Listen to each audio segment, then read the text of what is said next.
Hello everyone and welcome back to Meeple Reviews. This is episode 18 of the podcast. And I am Jeffrey, ruler of all the Phoenixborn. This is true. I'm Jacob, and I am Ashes of the Phoenixborn. Oh, yeah. So that's a segue into what we've been playing lately. I guess so, yeah. We just finished a game of Ashes. We were building our own custom decks and trying to get stuff working. And yeah. It was interesting because we both built very similar decks to a degree. We had a lot of the same cards in there, trying to focus on doing similar things. Yeah. But went different ways about getting there. I'm not sure how many, at this point in the game, how many different archetypes there are. Yeah, I was thinking that too. There aren't a lot of cards in the pool just yet to get crazy strategies. Right. I was also looking at some of the expansions that are coming out, and I was trying to build my deck based off of future expansions and what cards I could throw in there. Yeah. There's not a lot to work with, even with the two new expansions that aren't released yet. But one of the decks that came out, every single card in that character's deck, I was just like, get out of here. There's no way. The cards were so ridiculous. Oh, that's cool. So I don't know. I didn't like any of them. Oh. So ridiculous. They just made me mad. Why? Because they're overpowered? Yeah. And of course, we haven't played them yet, and I'm just trying to visualize how they would work, but they all just sounded ridiculous to me. Right. I was like, whatever. That's stupid. Get out of here with that. Anyone could just bring out that deck and put it down and play, and it would beat every deck. Really? That anyone could make. Well, let's... but I could be very wrong on that. I don't know. Yeah, you could be. There's so much strategy in the game, and there's so many just variations on how everything works. Your dice pools and what you roll in those dice pools has a huge effect. Yeah. If you're spending turns manipulating those dice, how you're going about taking your actions. There's always 4 different actions you want to take, but you only get to do one of them. Right. You're just like, oh, what order do I do these in? Do I do a side action? Do I not? And I find with some of the cards, they have different triggers on them. Yeah. And a lot of them cost the dice to activate. So you're like, do I activate it this time? Is I kind of need this dice, but is the opportunity to use it going to come up again? Yeah, there's a lot of little decisions that go into every single game that make it play completely different. Right. Even though you're starting with, you know what your 10 dice are. You roll them, you're going to get different faces. You know what your 5 starting cards are because you picked them. Yeah. But still, it's that playing off of each other and doing something in response to someone else that makes you make these decisions at different times and prioritize different things. So even though there's not a whole lot in just one deck, a lot of variation, but when you play against another deck, you see a lot of differences come about. Exactly.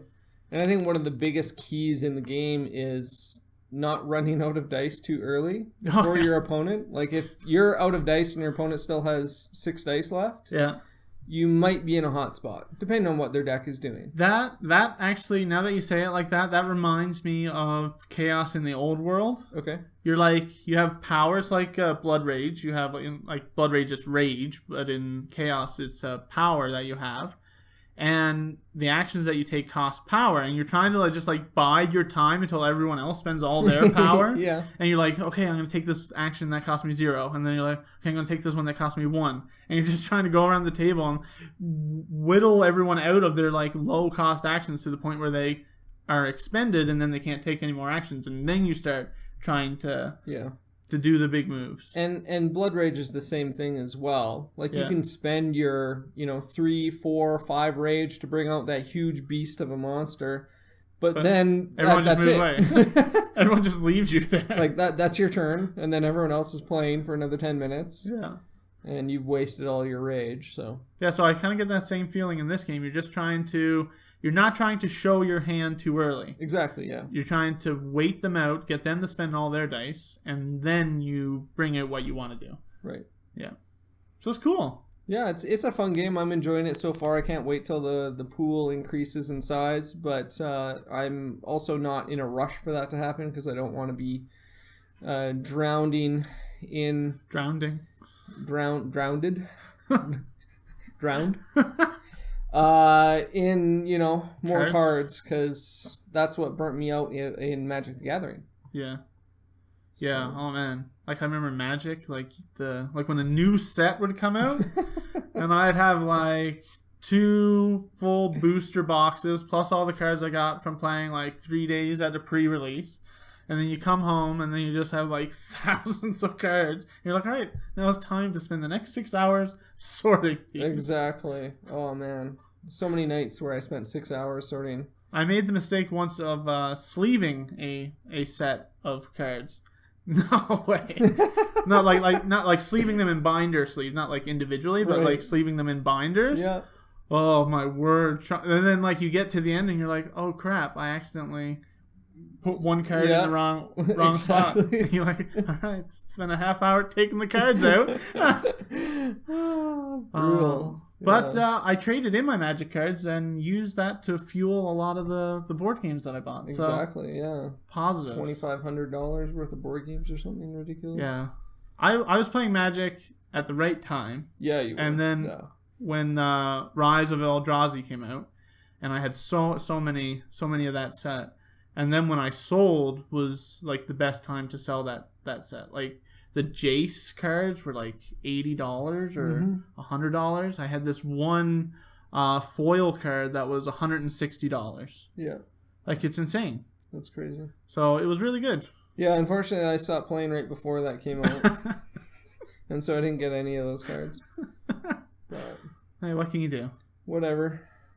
It's Magic. I'm not playing it anymore, so it doesn't matter. Doesn't matter. So I know what you've been playing lately. Yeah.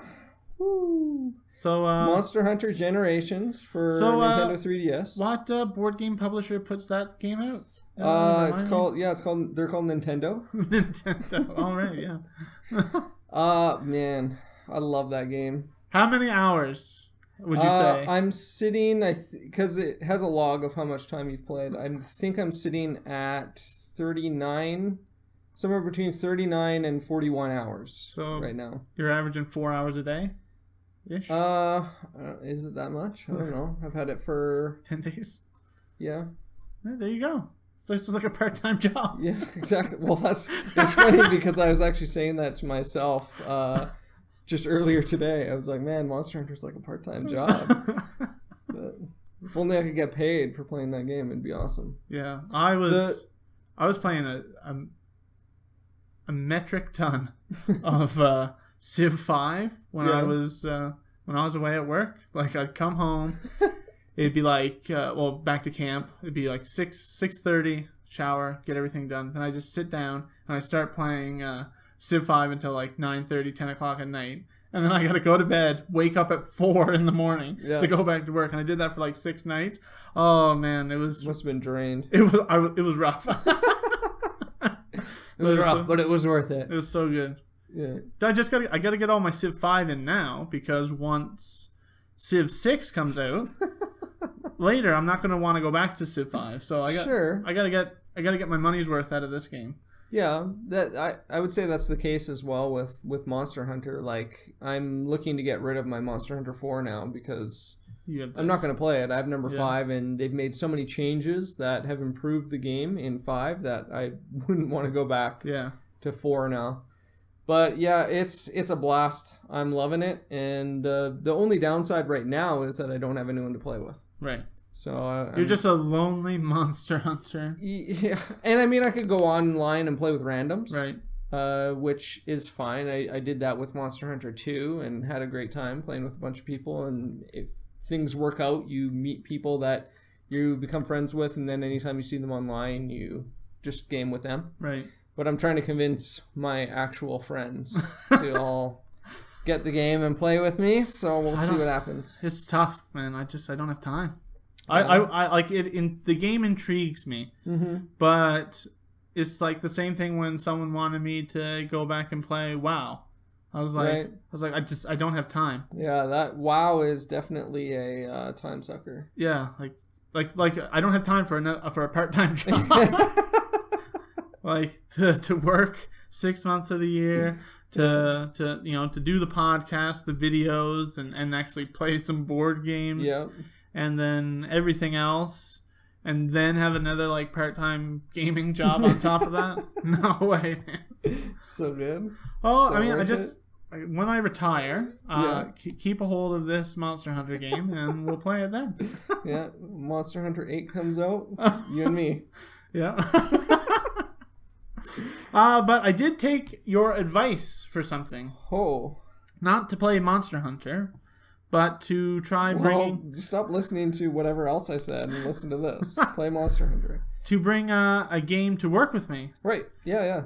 I brought Onitama up, nice, easy box to carry. Looks nice, easy to teach. Mm-hmm. Taught 3 people the game, and I played like close to 15 times. Nice. Yeah, it's a really good game. Like, it's way better than what I thought it was going to be. Right. Like, when we did the before and after, and I was like, what is this? Like, what is the appeal to this game? Like, I remember seeing a review about it. I'm like, I just don't get it. Right. And then, even before I played, I was like, I really don't think I'm going to like it.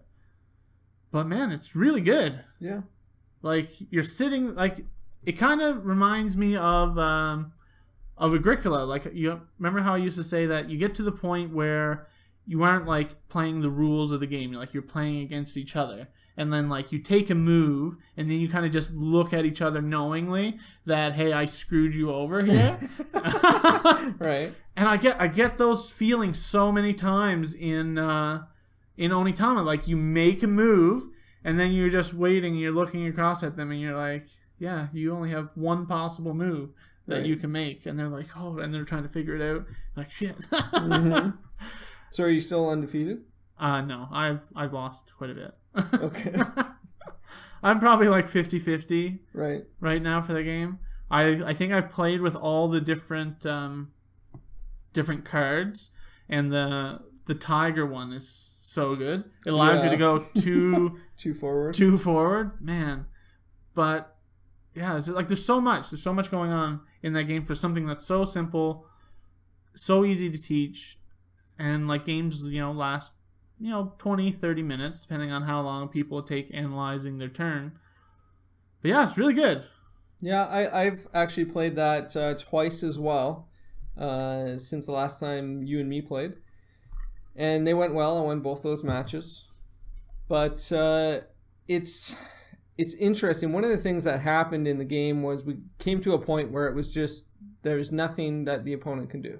Right. And it's just like, you have it in 3 turns, you'll make it to my seat and claim it, and it's game over. There's nothing I can do to stop you. So then you just concede the game, play it out, or, Yeah, we had that happen quite a few times, like either 2 or 3 turns. There's nothing that the person could do. They couldn't stop the win from happening. You're just like, well played. Yeah. Like, I don't think it's so much conceding the game. You've lost. Yeah. At that point, you were outplayed, and then the game is just over. Right. Like, there's no need to go any further with it. Right. Then you just shuffle up and play again. The one thing I also noticed is that there's usually one card that's really powerful, and more powerful than maybe the other cards in play. Right. And it's the card that the one person will just hang on to, and they won't let the other person get it for the whole game. And then you'll use it at that one opportune time to get the win. Right. Do you find that in the games that you were playing where there's one card that's just held on to and then it's used to get the win? We did do that initially, but then we were all talking, we're like, we think we're playing this wrong, because I had one, I can't remember what card it was, but we looked at it and we're like, okay, this is the most powerful card in the game right now. Right. And I hung on to it. I use my proper grammar here. I hung on to it for the entire time, but I lost. Because they just put me in situations where it kept forcing me to have to use that card. Right. And I kept being like, no, I don't want to use it. It's the most powerful one. I don't want to give it to you. Then I would like move out of the way, and then they would just keep trying to force me to use that card, and I never wanted to. So eventually they just worked their way over to my side of the board, and there was nothing I could do to win the game. Right. So I think it's, you want to hold on to those cards at the key moments. Sure. And especially, it's not so much one particular card, but sometimes you get combination of cards. Like if you have like the monkey where you can go forward, left and right, and if you have another card that allows you to go straight forward, and then you just have like a couple guys in a row, like right. Yeah. You're completely blocked off. They can't step next to you. But it's trying to get your guys, your opponent, to have a weak spot, and then trying to get into that weak spot to exploit it. It's really cool. And we were talking as well. The thing that I like about this game, in comparison to chess, is that usually if you get someone into check in chess, they can just use another piece to capture that piece, and then it's okay. Right. Check is over. But in this game, it's kind of like that tug of war in Ashes. Whereas once I get you on your back foot, you're not really able to take my piece with any of your other pieces. So then you got to move defensively, and then I move offensively again, and then you. Like, if you keep forcing them into the defensive move, they keep getting on their back foot. Mm-hmm. Like, I remember once my master was, like, almost to the other side. And they kept putting me in defensive, like, where I had to take the defensive action. And eventually my master was, like, back on my side in the corner. And there was nothing I can do. Right. So, it's very, very interesting game. Cool. Yeah, I'm looking to play it a bunch more. And it just hasn't come to the table yet again. Yeah. But I think I'm going on a camping trip here pretty soon, and I'm going to bring it along again and hopefully get a ton of plays. Won't be doing much of anything else when we're out camping. So. I think it'll probably become my most played game this year. Right. Well, yeah, I mean, you've already got 15 plays. Yeah. That's going to be hard to beat. And that's, as it is. Yeah, like in 10 days. I'm just going to bring it to work all the time. Yeah. I'll get like 100 plays this year. Yeah. Just from being at work. Like, let's take your next game that you would play the most. How many times are you going to play that this year? So my next 12. My next one would probably be Netrunner, and I'd probably right. I guess Netrunner. Yeah, you get tons in. You just go to one competition, you get 15 plays, right? Yeah, you usually get about 8 plays, and if I go to like a Netrunner night, I might get like 5 or 6 plays there. So over the course of the year, I'll probably get over 50. Plays of the game. Okay. But then like when you're talking about like traditional, like just board games, not card games, and especially not lighter stuff. Yeah. Like I mean, getting 10 plays in a year of any one game is pretty tough for me, anyways. Yeah. And Scythe, I imagine that one's probably going to get pretty high, but I don't see it getting anywhere near 50. Right. No. You're not going to get 50 plays of Scythe unless you're playing it all the time. I would be surprised if you got more than 25 this year. Oh, so. Yeah. That would be tough. But yeah, but it's exciting. I took your advice and it worked out. Cool. All right. Are you gonna bring any other games? Has it like sparked something in you to take any different games up there? And yeah, I'll bring Twilight Imperium. And we'll set it up. Well, I mean, there's not a whole lot of space up there to play anything much bigger. Plus, usually like we'll play like 2 moves, and then like I gotta go do something, and then like then we just leave it on the table in the office. Sure. And then like we go do work for like an hour and a half, then we come back, we do like 2 moves, and then we go. Gotcha. So it's a great game for that. You can just kind of leave it, and when you come back and look at it, it's not much like, oh yeah, what was happening again? Right. It's not crazy like exactly. that. Makes sense. Yeah. Cool. So have you been playing anything else recently? Yeah. Yeah. Games you didn't like? No. I remember how I said I was on like a Civilization 5 kick? Yeah. Well, I'm on a Le Havre kick on the app. Sure. I must have played, oh wow, I don't know, maybe like 20, 25 games. Wow. And did you lose any of them? No. No? Like, what's your winning streak right now? Like, are you at like 100 plus on your winning streak? I don't recall the last time I lost a game. Wow. I was going for high scores. I was like, every time I played, I was like, okay, I need to get a higher and higher score. And I got my highest score, 385 in that game. What's like an average? 200 something probably. Wow. So it's still a game I haven't played. Yeah, I want to try it. As I was playing it on the app, I was like, okay, I need to play this with Jake. Right. Like he needs to kind of play this. I'm fully anticipating that you're gonna hate it. Like, you're gonna be like, what is this garbage? Right. But man, I don't know. I love it. And again, it's that same thing where this game. It's not so much about like employing different strategies in the game for me, anyways. It's about just outplaying your opponent. Right. Every time you play, it's not like, oh, I'm gonna do this strategy or that strategy. You gotta go with the flow. What is the best move at this moment that's gonna mess him up? Okay. So it's about attacking your opponent. Well, not really attacking. There is no like attacking in this game. Well, blocking. Yeah, it's like, you're driving down the road and you see a big pile of wood and you're like, I'm going to take that wood before the guy behind me gets it. Right. Or you're just like standing in the doorway at the marketplace so they can't get in and get something. Exactly, yeah. So it's very passive aggressive. Sounds very douchey. It is very much so. Very much so. You're like, oh, he needs to use this building so he can like do this, then that, then this. You're like, I'm just going to sit in this building. Then he can't use it. So, is there like a chat forum when you play on the app? Like, can you talk to the other people? Yeah, you can. And are they always mad at you? No, I've had a couple people say like, why? Like, I wasn't expecting you to do that, or like, why didn't you do this? I'm like, I don't know. I just thought this was the not so much the better move for me, but like if I can cost you more points than I can get, I'm going to do the move that costs you more points. Right. Like, if I can get 10 points and I can deny you 11, I'm going to deny you 11. Right. So it's not always about building yourself up sometimes, but you got to still build yourself up a little bit. Yeah. And yeah, it's really good. No, it makes sense. I mean, you do what's going to get you the most points. Technically, that's getting you a point in that by denying them, right? Yeah. So, cool. Yeah, I mean, all I've really been playing is Monster Hunter, Onitama, and Ashes, and mostly Monster Hunter. So I haven't really played much else. Wow. Do you even like board games? Like, still?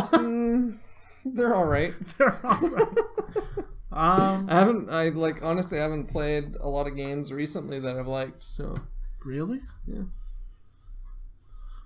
Oh man, so Jacob. Just kind of average stuff all around the board. Well, this is interesting because I did want to bring this up. Okay. In one of our this sounds like the perfect time to bring it up. One of our podcasts. So the interesting I found was a couple episodes ago we were talking about how you're like, oh, like there's very, I know where this is going. There's very few great games that I played. Like there's maybe like 4 or 5 or something. I'm like, why? Like you're ridiculous. Like this is just insane. And you're like, yeah, like there's only like 4 9s or something like that. And then you did your game collection walkthrough. Yeah. And you were like, every game is amazing. Every game is awesome. No, I was saying every game was great. Yeah. But it like when you're doing a 20 to 30 minute video and you're trying to like rush through and talk about all these different games and give, a little bit of information about 10 different games. Right? You feel rushed, you feel pressured, and you're just trying to like spout stuff off. So I said great a lot, and I realized it as I was doing it, but it just kept coming out. Yeah. And I mean, it's all subjective. So I mean, someone else can play that game and think it's amazing or horrible, or so me saying it great doesn't really mean much of anything. No, I was just making fun of you because I know. You said that they weren't great, and then you went and said they were great. Right, but like that's my taste. Yeah, like they're not great for every single person out there. But no, what I'm saying is, you said they weren't even great for you. Like you said, like there's only like 4 or 5 great games. Isn't 8 a great game? That's a good game. Because like most of the games on my shelf are 8s. Right. sevens, couple sevens, 8s, and then there's like 4 9s, right, or something like that. Yeah, it all depends on what your bandwidth is for games. I mean, it's fine, but yeah, I understand. I know, I get it though. I realized I was doing it as I was doing it, but I'm trying to like spout out information about 10 different games all in 20 minutes. So. Well, I think that's also you're kind of segueing into exactly where I want to go. Perfect. I planned it that way. You did. You didn't know where I wanted to go, though. How do you know? I didn't know where you wanted to go. You're a mind reader. Are you a wizard? Okay. Is the our rating system. Right. So we had talked, we did a whole section on rating before, and almost immediately after we were done recording that episode, I was like, this is too hard. I'm not doing this anymore. Right. I was doing this 0.1 system. Yeah. And stuff like that. And then eventually, as I actually went through and started trying to rate games, I was like, man, it's so hard. Is this an 8.3 or is this an 8.4? What's the criteria for an 8.5 versus an 8.6? And you're just like, this is just too hard. Yeah. And then we kind of sat down and we were like, okay, well, let's try to come up with something a little bit easier. So people who watch our videos may have noticed our ratings are just whole numbers. Right, yeah, now. Recently, and we never really talked about how we changed it. Right, so it's just, I guess 0 through 10. 0 being a blank piece of paper. Should I bring it up here if I can find it real quick? Sure. And we can go through what it actually is. But, so our new rating is kind of a 9 and a 10. Those were great games. Right. That you play, and then after you're done playing them, you're actively thinking about them.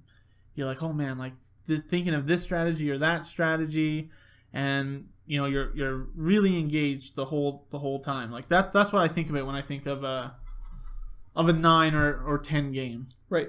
So when we did the review for Scythe, and I gave it a 9, yeah, after I'm done playing that game, I'm thinking of the different strategies, how could I have done that better? Mm-hmm. How can I get this a little bit more efficient? So for me, that's why I got a 9. Right. For 7 and 8s, they're good games. Right. Which before I started getting into reviewing and stuff, if you told me a game was a 7, I'd be like, what is this trash? Okay. But now I kind of see, 7 and 8 are good games. Mm-hmm. I'd be fine playing either. 7 I might not ask to come to the table that often. Right. But I think they're still good games. There's nothing wrong with them. You're actively engaged while you're playing the game. Yep. Something you would probably want to own. Mm-hmm. But just might not hit the table all the time. Exactly. Yeah. Yeah, and that's how I feel about that. Now, we had, for 6s, I didn't like, after going back and looking at our rating system, I didn't like what we had put for 6. So I kind of wanted to talk about that as well with you, but this probably isn't the best place to discuss it as well. We're doing our podcast. But we had 6 as the game is forgettable. You're going through the motions. You're not bored or excited. Yeah. I don't like forgettable being there. Because I don't think a 6 is always going to be forgettable. Well, I think maybe what we meant when we went through this is it's just average. Right. It's a fine game, but I think too, the more games, if you played a whole bunch of games, let's say you played 300 games in a year. Right. The average ones aren't going to stand out from each other. Yeah. And it's the really bad ones and the really good ones. Those are the ones that are going to stand out. So I think average is a better game. You're playing it, you're going through, you're doing stuff, but then once the game is over, you're like, all right, what's next? Right. What else are we going to get to the table? The reason that kind of sparked it in me is when we were talking about Scythe, I gave it a 6. Mm-hmm. And then I was reading through our rating, and it was just the game is forgettable. Well, I don't find Scythe forgettable. No. But I didn't enjoy playing it either. I just felt like Forgettable did not fit for that. Scythe, and so I was just like, why is Forgettable on a 6 when it's like above a 5, which 5 is your average? Well, right? and I kind of like group them in twos. So like a 9, 10, they're great games. So kind of just a little bit of a spectrum there. Yeah. 7, 8, they're good games. The little bit better games, are 8s. The just good games are 7s. Kind of like that. Once you get down to 5 and 6s are, I didn't dislike it. I wasn't overly thrilled about it. Like I went through, I played it, and I'm not excited. I'm not bored. Mm-hmm. But what else? What else are we gonna play? 3 and 4s. 3s and 4s, yeah. Bored aspects of the game are displeasing. You're not likely to ask for that game to come back to the table. Yeah, not likely at all. Not likely at all. And then 2 1s during the game, you're thinking about quitting, just packing it up before the game is over. You never want to play this game again. It does. The game promotes discussion, but about how horrible the game is. Yeah. Not about different strategies and tactics you could use. How many 1 and 2 games do you think you've played? I don't know. I don't think I've played many games that I would rate a 1. I find I have this very happy medium. I don't rate overly high, and I don't rate overly low. So even if I'm playing a really bad game, I would have a hard time giving a game something below a 3. Yeah, I think I don't think. I think for most games, this is a game. If it got published, it's at least a 3. You got you publish a game, you got 3 points right off the bat. Yeah, for making it to market, you've just awarded yourself 3 points. Now you just got to climb up from there. Sure, yeah, So I don't think I would ever give a 2 or a 1. But I think for me, 0. my Phase 10. I haven't played it yet. What? You've never played Phase 10? Funny story. I was listening to Boards Alive, the podcast, and they also hate Phase 10. And they met someone at a convention who liked Phase 10, didn't understand how they could hate it. And so as a joke, they sent them 10 copies of Phase 10 to their house. And they were going to burn them in their backyard or something. I don't know. Yeah. Yeah, that was a game I wanted to quit when I started playing. But also, it was... This is going to kind of segue into our topic of today. But when you originally played the game, you liked it, right? You remembered enjoying Phase 10 as you were growing up? Yeah. And then when you played it recently, you didn't enjoy it at all. You thought it was horrible. So that's kind of your first experience in gaming. It was at the level you were at. Okay. It was a gateway into gaming. Let's shelf that for a second. Let's table that. Let that simmer. Let that simmer. Because I have... You have some stuff to say about that? I have some stuff to say. All right. But yeah, so that's kind of where our ratings are at right now. Yeah. 9, 10, great. 7, 8's good. 5 and 6 is average. 3 and 4 is bad. Yeah, we just wanted to simplify it. We didn't really agree, after we kind of broke down the Board Game Geek rating system, we didn't agree with most of what they said there. No. They were saying a 3 was a game that you could be convinced to play it. Never. It's no, I'm not going to be playing a 3. I gave Ninja All-Stars a 3, I believe. Yeah. In the review. You are never convincing me to play that game again. Board Game Ratings is how lonely is your life? How devoid of good games is it? Is that if someone could convince you to play a game that you think is a 3? Yeah. And especially in this time. Yeah. Board games are thriving right now. There is such a variety of games out there. And there's good games. For everyone. Yeah. You can find, I'm pretty sure everyone can find a game that is a 9 or 10 for them. And quite a few probably. And quite a few 8s and 7s. There's so many options. How, did all of those burn? And then they just brought out this 3, and then you're like, well, we'll be playing a game. So not even then you would play Ninja All Stars. No, not even. If all the games were gone, all the games in the world were gone, and there was just a copy of Ninja All Stars sitting on the table. No.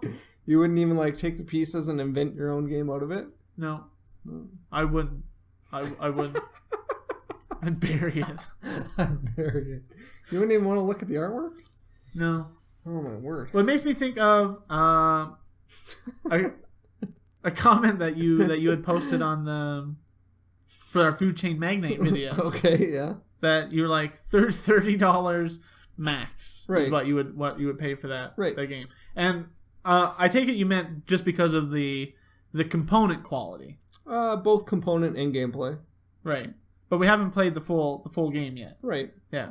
But I can definitely see from a component standpoint, yeah, like it's original Monopoly grade. Yeah. Like the very first Monopoly that ever came out, this was made by the same people.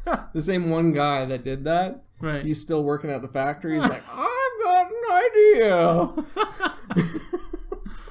But I was thinking after I saw that comment, and I was thinking of Ninja All Stars, and I was like, I wouldn't pay $10 for Ninja All Stars. Wow, man, the components alone in that game are worth it. What would I do with it if I'm not going to do anything with it? It's not. I would hang the playing board on the wall as a picture. Like it is that pretty. Really? No. It is gorgeous. No, gorgeous. But see, again, it's not. It's just not for me. Right. It's not a game for me. If even regardless of the component quality, I'd pay more money for a good game with bad components than for a bad game with good components. But even talking like you have Star Wars Attack Wing. Yeah. And you don't play it. You just have shelves storing it all. Like how much money have you put into just having these minis sit on your shelf?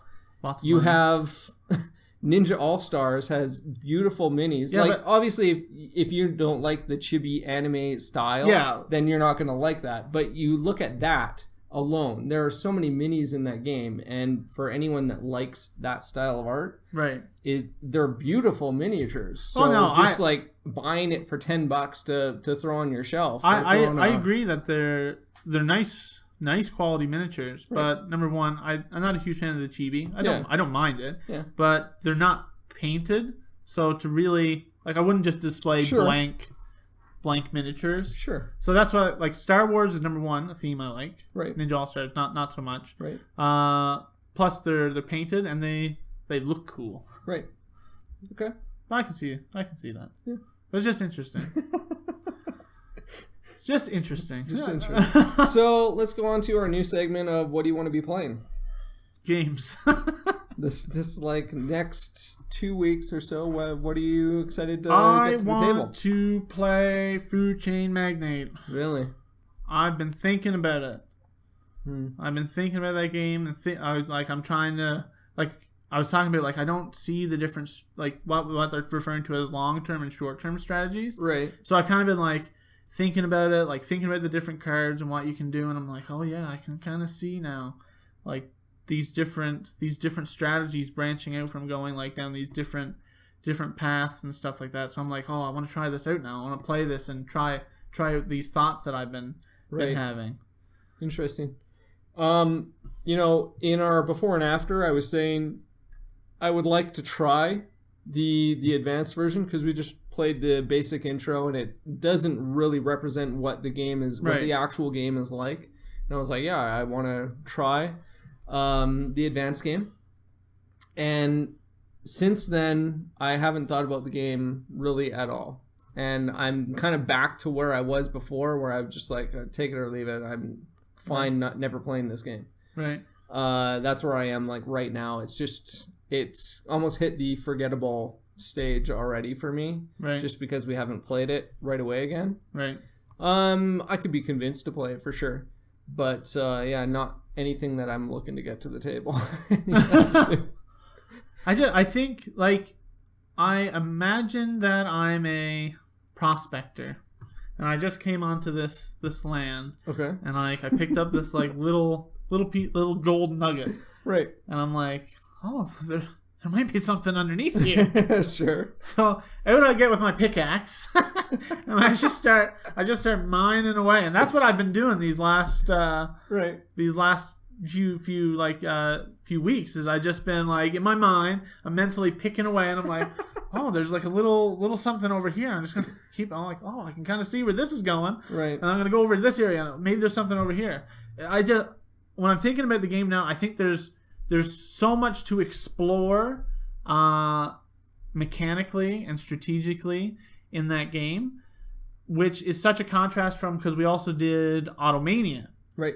And I was thinking about that game as well, and I'm like, if I played it again, it's kind of just the same thing again. Yeah.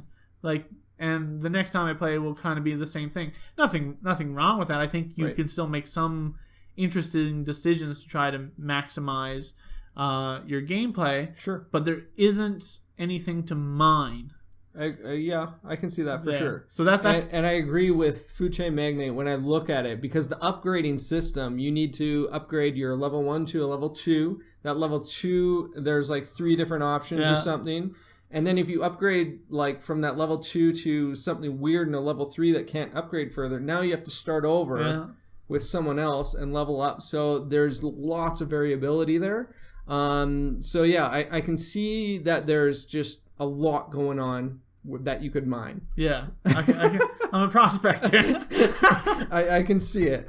So yeah, that's kind of what's gotten me excited, and I don't know. It may have been because I was, like I said, I was playing so much Le Havre, and I've kind of mined that now, and I'm getting down to like, you know, the bedrock. Like there isn't much more to dig at down there. So I'm like, oh, my pickaxe still needs work. Right. I gotta go somewhere else and start mining something. Right. So actually, I'm kind of disheartened that you aren't excited to play it again, because I was coming back and I was like, oh man, like we're gonna get it to the table, we're gonna play it a whole bunch. I'll play it. Yeah. Like I'm not excited. I'm back to neutral again. Where I'm just like, maybe after this advanced, I think you have to play you have to play the advanced game to get anything out of it. Yes. And because we played the basic, and the basic is so different from the advanced, I was just like, what is this? Yeah. Like, why is this the way it is? Yeah, I think you almost need to do it back to back. You need to play the basic. Yeah, I would agree. You learn the game, and then okay, let's get everything back to starting again, and let's play the full. Right. And then you're like, okay, now I see you don't make those small mistakes that you would make in the basic game, which would carry through huge ramifications in the longer, more advanced game. Right. So yeah, that's what I'm looking forward to playing. One of the things I'm looking forward to playing, anyways. Right. One of the ones that I'm looking forward to playing is actually interesting. You backed the Kickstarter for Islebound, Red Raven Games. And I've done a tiny bit of research on that game, not a whole lot, but I've seen a little bit. Nothing really sparks my interest too much about that game, but Near and Far is on Kickstarter, and as I've been reading about that one, it's got me jazzed about Red Raven Games and Ryan Lockett, so now I want to play I want to play that one to get me excited about Near and Far. Right. Yeah. I want to play Islebound. I'm looking, and I believe I've said this before, I'm looking for him to top City of Iron. Yeah. Like I'm waiting for that to happen. And I think Near and Far might, I don't know. It's kind of it's a weird game. There's lots going on in that one, it seems. Yeah. It's almost it's a mix mash of a whole bunch of stuff. So we'll see what happens when that comes out. But yeah, I agree. City of Iron is definitely by far my favorite Red Raven, and I'm excited about playing his games. Islebound, I want to try it because it's him. Yeah, you know? That's really kind of like what you were saying before. You're picking up and I'm putting down. Come over to the dark side. You know, he's probably the only one that really the only designer that has me excited about his games. For real, I'm just like, oh man, this designer, yeah, let's do it. Let's play it. I have a few. I have a few designers that get me all jazzed up and ready to go. But it's weird because, I don't know, like most of his games, like City of Iron is awesome. It's up there. It's one of my few 9s. Yeah. And then all the other ones that I've played from him are 7s and 6s. Right. So it's not like he's done just dream games that I'm just like, every game comes to the table and I'm like, oh my goodness, it's a let's play this. It's just the one, and I guess I'm searching for him to hit that peak again for me. Yeah. Well, I think he'll do it. He'll get there eventually, for sure, yeah. Yeah. I can almost guarantee that he's going to get another game out there that I think's a 9. Yeah. And I like the above and below and the near and far kind of went more this storyline route. I want heavy Euro. I want the next City of Iron. But I want it heavier. Yeah. Heavier than City of Iron. Heavier than City of Iron. City of Iron is not heavy per se. Well, it is. This is just kind of going back into what we were talking about, or it's going to go into our main topic, right? About Gateway. Yeah. We'll get into it. All right. It's still a great game. What else am I looking forward to playing? Well, I have some people coming over tomorrow for like what is hopefully going to be a 12-hour plus gaming marathon. Yeah. So on the docket right now is Star Wars Rebellion, Terra Mystica, and that's kind of what we have planned. I'm going to see what else I can kind of get in there. Right. But I'm excited to get Star Wars Rebellion to the table again, and Terra Mystica. I don't know. This just I want to play Terra Mystica again. Yeah. Yeah. Now that you bring it up, I want to play it again. Well, that's good. Because it's still a 7 for me. Right. But it's gradually been growing. It like started at like maybe a 4 or a 5. Yeah, and then you played it, went up and to then 6. Went up a little, and it's just every time I play it, it's going up a notch. Yeah. So I want to see if it's going to keep going up or if it's just going to plateau at 7. Right. Well, we'll see. Eventually. We just got to get the time to play these games. Exactly. Right on. Well, so what else are you looking forward to playing? I don't know. That's about it. That's about it. Well, not. Well, Islebound is what you said. Yeah. I mean, I don't know. Monster Hunter? Yeah. I just want to get home and play more Monster Hunter. All right. We're calling the episode right here. Thanks, guys, for joining us. You know, when you were talking about you being a prospector and mining, like that's an aspect in Monster Hunter. You're mining these ore veins and getting all this minerals so that you can build armor and weapons. And I was just like, man, Monster Hunter. I need to go do a mining run. I'm not going to go there. I'm not going to talk about a game where you literally mined ore. But anyways. All right. Shall we... Well, here's something that actually I wanted to bring something up. Right. Well, this is all actually Sizzling Hot stuff. So shall we move into Sizzling Hot, or is there more stuff you're excited about? No, I think that's good for now. Okay. Save something for the next time. Save some. So, yeah, we're going to move into Sizzling Hot, which the look on your face right now. So this is a segment where we take a look at Board Game Geek, the hotness list, or my recently played, recently viewed list, and we talk about the games on there. And one that's near the top, at least last time I checked, is Cry Havoc. Yeah. So Cry Havoc has been making quite the buzz right now. It's on pre-order. And Tom Vassell, I just watched a video where Tom Vassell was talking about it. This is Tom Vassell's game of the year. Really? Like, it's beat out Star Wars Rebellion, it's beat out Scythe, it's beat out all these heavy hitters. It's his number one game. And I watched Rodney Smith watch it playthrough. Yeah. And it looks interesting. It looks like a pretty cool game. It's like a asymmetrical war area control style game. Looks fun. I don't really see the game of the year there. But it looks like a really interesting game, and I was actually just shocked that it's Tom Vassel's pick right now for Game of the Year. I was surprised by that, so I wanted to bring it up and talk about the game. I looked at it, and just the style of game didn't have me interested at all. So then I kind of just passed on by. It kind of reminded me a little bit of, was it Forgotten Stars? Forbidden Stars? There we go. Forbidden Stars. Where you have the cards, and those cards are manipulating your actions and the combat and all the special abilities that you're triggering. Right. Has a similar system there, and just moving around, battling. The battle system was very unique. Did you see that at all? No, I don't think I made it that far. So the battle system is when you go into battle, you have all your units on the board, and there is a battlefield where there's 3 tiers to the battlefield. So you have majority at the top, and that is for overall winning the battle and getting victory points. Below that, you have capturing a unit, so from the opponent, and stealing it from them. And then below that is killing an opponent's unit. Right.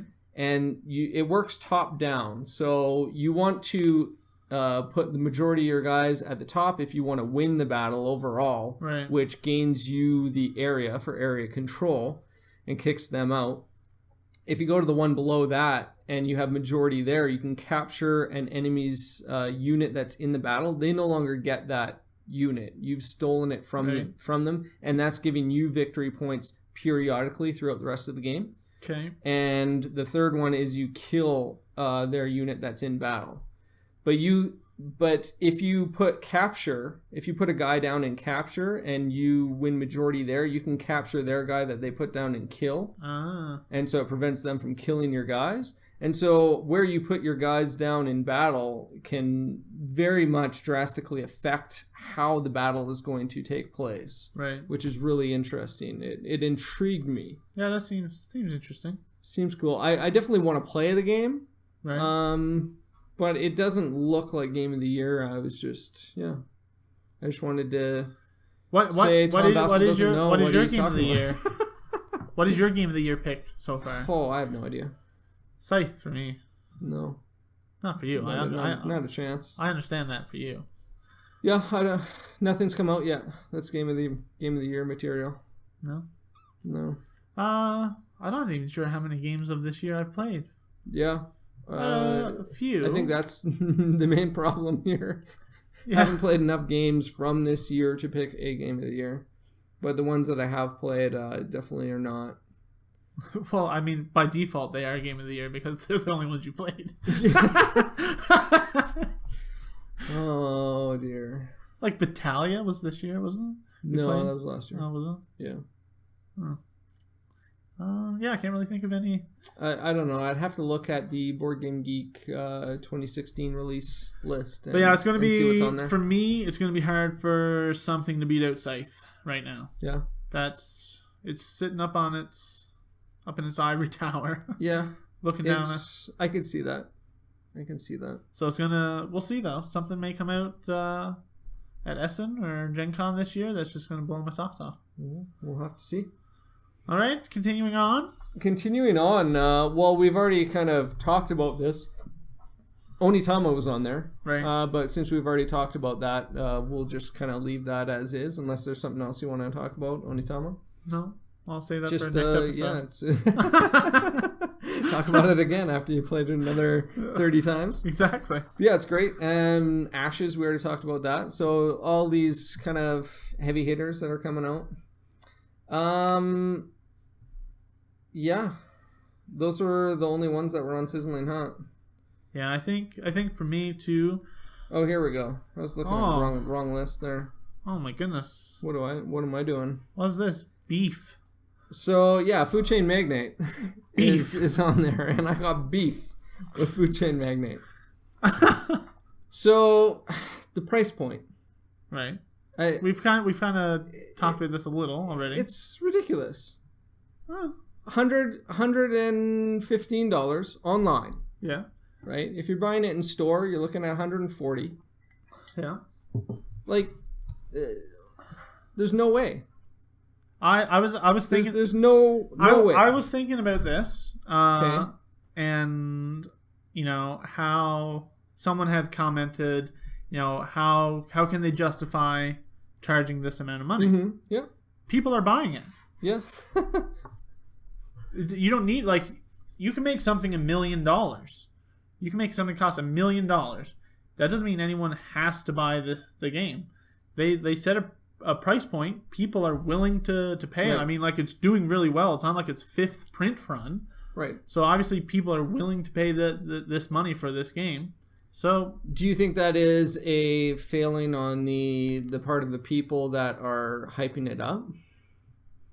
no. Like they're saying, "Oh yeah, this is the best game ever. You need to play it," and so people are going out and spending $120 on this game, expecting it to be the most amazing thing ever. No, I don't think it. I mean, it's anyone's fault for hyping up the game. Even just that one play, and like I said, I want to mine that more. I mean, I can see that there's a lot there going on in the game for people who like that style. Right. So the people who are saying, yeah, this is an amazing game, you got to, number one, know who's saying that and know Right. what their style of game is. And if you're like, oh yeah, I'm a war gamer, and someone says Food Chain Magnate is the best game in the world, I'm immediately going to run out and spend $120. No, be a little bit more discerning in your Right. in your purchases. But no, I think it's, is it a more expensive game? Absolutely, it is. Right. It's a higher price point, but I mean, I was willing to pay that. Apparently, a lot of other people were willing to pay that Right. price for the game. So, and again, they didn't hide anything. Right. I can see if they pump this up and all the pictures you saw were all these awesome components and all this metal tokens and stuff like that, and then you bought the game and you got what you got, you'd probably be like, what? Right. You'd be like, everyone would be up in arms and stuff like that. But no, you can see what's in the box before you buy it. You know what the price is. If you make the decision to buy it or not, then that's up to you. Right. Now, I did some talking with someone online about speculating about why it's priced this point, Right. and I speculate that it's due to import fees. Oh, yeah. I'm assuming that it's imported and shipping fees, and they've had to jack the price. Now, I don't know how expensive it is Well, in the and States. who's they have to import it. Splotter isn't distributing this, I don't think, anywhere outside of Germany. It's I think is either. Now, I know nothing about this, Right. so take this We're with a grain of just kind of speculating. snowballing. But yeah, I don't think they're sending it out into the world. People are having to go there and get it, and bring the game over here, and then like you said, especially the exchange rate between the euro currency Yeah. and the Canadian currency, that alone Yeah. makes a $60 game a $90 game. Yeah. So you go in knowing what it is, what you're paying for it, and then the decision is just up to you whether or not you pay that much for the game. Yeah. As long as people know what they're getting, Yeah. then I think they can set the price as they like. Well, But I don't agree with it. I don't think it's anywhere near that value for what the game is. right, but if you were in let's say in Germany, and you could pick that up for $30. $30. Then yeah, that's fine. Yeah, I mean, it's just the nature That's- of where we are and how it has to get to us. Yeah. To Well, be that price. Speculation, yeah. Yes, speculation. But if it was just set at that price, But you were saying before, where again- they just decided, oh yeah, we're just going to put it at this price and see who buys it. Well, and two, you got to think this company, I believe, only puts out one game a year, so they have to earn all their revenue off of one game. Yeah, They're not a big company that's getting dribs and drabs that's of right. money from all their product lines. So when they produce a game, that needs to be their moneymaker for the year. right? Yeah. So that also probably plays something into it. But I'm much more comfortable of a game like this that looks like it does and has this high price point, and you're going in and you're like, okay, I'm buying this game for the mechanics. Right. Like this, I'm hoping that this is going to be a good game. People are hyping it up. You know they're not hyping it up for how it looks. Exactly. Yeah. So it has to be. That's what had me interested. It has to be the gameplay here. I'd much rather that than a game that's $120 and is just like, miniatures and all this other stuff, and then you play it and there isn't really a game there. Right. I'm much more comfortable spending $120 on Food Chain Magnate than spending $120 on just a box of miniatures with no game. Right. But again, it's your personal preference. Exactly. Yeah. No one makes you spend that money. If you think I wonder how many people are outraged by how expensive it is and are just like, man, if it was just $20 cheaper, I'd buy this game. I can't imagine there's too many people saying that. I can't imagine either. Like people who I think most people are saying if it was $80 cheaper. They still would if buy only if it was $80 cheaper. They still wouldn't buy the game. But that's where I'm sitting, but I mean that's me. Yeah, but I think I'm thinking and I'm hoping that there's enough depth to this game that I can play it for the next 15 years. Right. And get lots of plays out of it, and then hey, that's my money back. Right. So I had some speculation that before you had mentioned, and I'd forgot about Splotter only doing one game a year. Yeah. And that was their thing. I completely forgot about that. I don't even know, honestly, if they do one game a year. They might even do less than that. No, I'm pretty sure it's one. Yeah. Yeah, I'm pretty sure it's one. But I had speculation that they were going to come out with a second edition of the game, and they were going to upgrade all the components because of how hyped the game is. Yeah, and actually release it with good components. That's what I thought they were going to do. But now that you reminded me, I was just like, oh yeah, this is it. I don't think that'll happen. Yeah. I don't see that being their jive. No, I don't think Splotter would ever do that. Yeah. But oh well. Anyways, that's my beef. That's my beef. It's fitting because there's burgers in that game. Probably beef burgers. Maybe veggie burgers. Who knows? Okay. So also on the hotness, there's lots of Martian games. Yeah. We got First Martian on the Red Planet. Martians on the Red Planet. I think... and then there's Martians, A Story of Civilization. Yeah. I think board games are probably 10 years behind where movies are. Maybe. Because there was the two Martian movies came out right next to each other. Right. Red Planet was one, and I can't remember the name of the other one, but they came out really close to each other.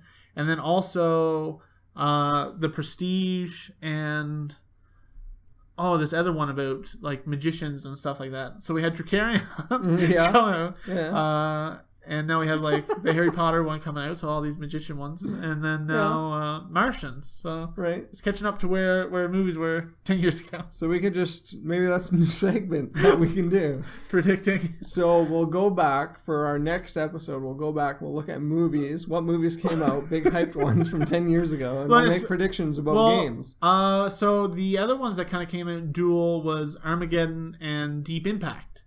Two asteroid movies came out back to back, basically. Okay.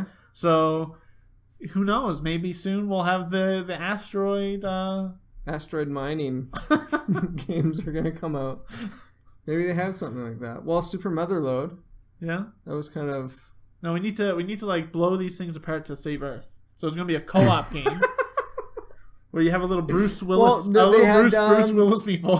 that I believe that is one of the missions in Thunderbirds, the board game that came out last year. Yeah. That's one of and it's a co-op, and you have to go and save the planet. Yeah. And I believe going into space and stopping a meteor is one of the ones. So there you go. There you go.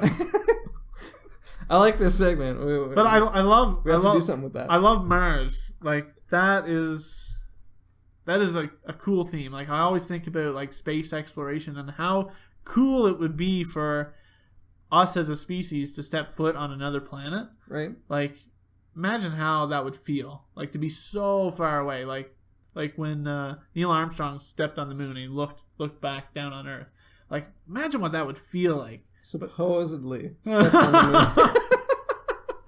Don't even get me started. But imagine like stepping on like the Martian surface, and then like all you see is this like little twinkle in the distance, and that's your home. Yeah, like you're so far away. That would be insane. Well, there's talk about sending a space shuttle to Mars for people to live there and start a colony. Yeah. I don't know how far off that is and if it will ever come to pass. Hopefully in our lifetime, and they can take first Martians, the board game with them. Yeah. So have you looked at these Martian games since you the prospect of that excites you? I looked at one of them. I can't remember which of the two it was. Yeah. But it kind of reminded me too much of Alien Frontiers. Right. And I was like, Yeah. So that was Martians, The Story of Civilization. And I had the exact same thing. I got these two games mixed up completely, and I didn't know which one was which. Yeah. Because one of them has a first Martians. That's like the on a red planet. The Robinson Crusoe kind of It could be out. There's not a lot of information about that one, but it's hyped up. Lots of speculation about how good that one's going to be, but there isn't a lot of information about it yet. Martians: A Story of Civilization is actually on Kickstarter right now and is running. And there's a bunch of information. But even the covers of the two look extremely similar, and then the names are extremely similar. Right. Well, I mean, it's a red planet. Like, you have one tone that you can, and then the guy in a spacesuit. Exactly, yeah, and that's what it is. Like, here's a building on your one-toned planet, which is a white dome, on a red planet with a guy in a spacesuit. Like, what else can you do? I don't know, something different than that. I watched one of the Martian videos. I believe. Nick from Board Game Brawl did a preview video, and there's all these like hexes in the middle, and he was like having to flip them over. Mm-hmm. And I was like, oh my goodness, that is the most fiddly thing. How do you flip over a hex that's in the middle of all these other hexes without messing everything up? Yeah, and he did. He messed it all up. Every one that he flipped over readjusted the whole board. Yeah, it kind of just reminded me of Alien Frontiers, and I didn't really enjoy Alien Frontiers that much at all. Right. So I was like, I don't want to play it. Yeah, I watched Nick's playthrough of, and it is Martians: A Story of Civilization. I watched him do a playthrough of that, or going through the actions of what you do in the game. It did not appeal to me at all. There was nothing in that game at all that struck me as fun. Other than the theme. Not even the theme. You don't think about colonizing Mars would be a cool theme? If done right. I mean, it could be fine, but it did not look interesting. No, at all I agree. Me. I agree with you. That game did not look interesting. I mean, doing a colonization thing, sure, that theme is fine. Colonizing Mars doesn't really, it's just Mars. Yeah. I don't know, colonizing an alien planet, hostile alien planet. That seems more interesting to me. Xenoshift. Well, yeah, except you're not colonizing. You're just surviving. You're protecting the colonists. You're researchers or something. Yeah, you're mining the planet. You're just trying to mine to the core and get out. Oh, yeah. So you're not colonizing it. You're just mining. They must have played Food Tank Magnate before going there. They just wanted to mine. So I was just I wanted to bring up those two because it seems to be a hyped up theme. But yeah, I think the first Martians, I think that from what I've heard is kind of Robinson Crusoe on Mars. Yeah. And I'd definitely rather play that than Robinson Crusoe. Yeah. I didn't like that game at all. I haven't played it, so I can't really comment. Yeah. Didn't do anything for me, but most hyped up games don't, apparently. Yeah. Most hype. If anything, I am the anti-hype. If anything is hyped up, you immediately are like, I can understand being wary, but you're just like, meh. Yeah, well, I was wary of Scythe, and I really wanted to like it. Yeah. And Scythe, it just happened to be not what I wanted the game to be. Like, right. It went in a completely opposite direction of what I wanted the game to be, and that's why I didn't like it. Yeah. Yeah. Anyways, there's other things that were hyped up that you didn't like, but I can't talk to you about those things because they make me too angry. Excellent. I love it. Love it, Jeffrey. Moving right along. Yeah. That was really it. Cool. For Sizzling Hot. I mean, Sizzling Hot like the red planet. Martian. Actually, it's really cold there. Well, I don't know. I've never been.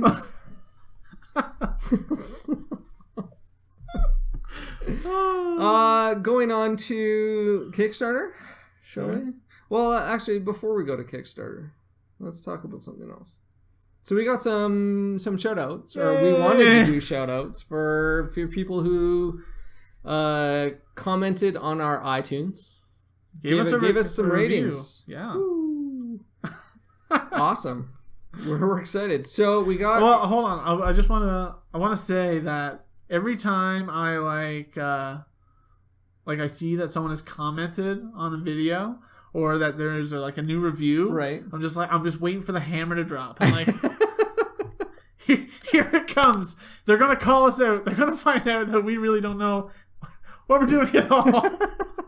Right. And every time I'm like, oh my god, this is the time. I definitely have apprehension every time I see that as well. I'm just like, oh no. Like Jeffrey texted me while I was at work and he's like, we got two new iTunes reviews. And I was just like, oh man, they gave us ones, didn't they? I said 0.5. 0.5s. I was like, no, Jeffrey, don't do this to me. No, but I definitely feel initially when we started doing that, I felt that way a lot. Yeah, me too. But now I feel more chill. Yeah, it's slowly going away, and every once in a while we still do get a poor comment. Yeah. And it doesn't bother me as much. Yeah. So I am my own person.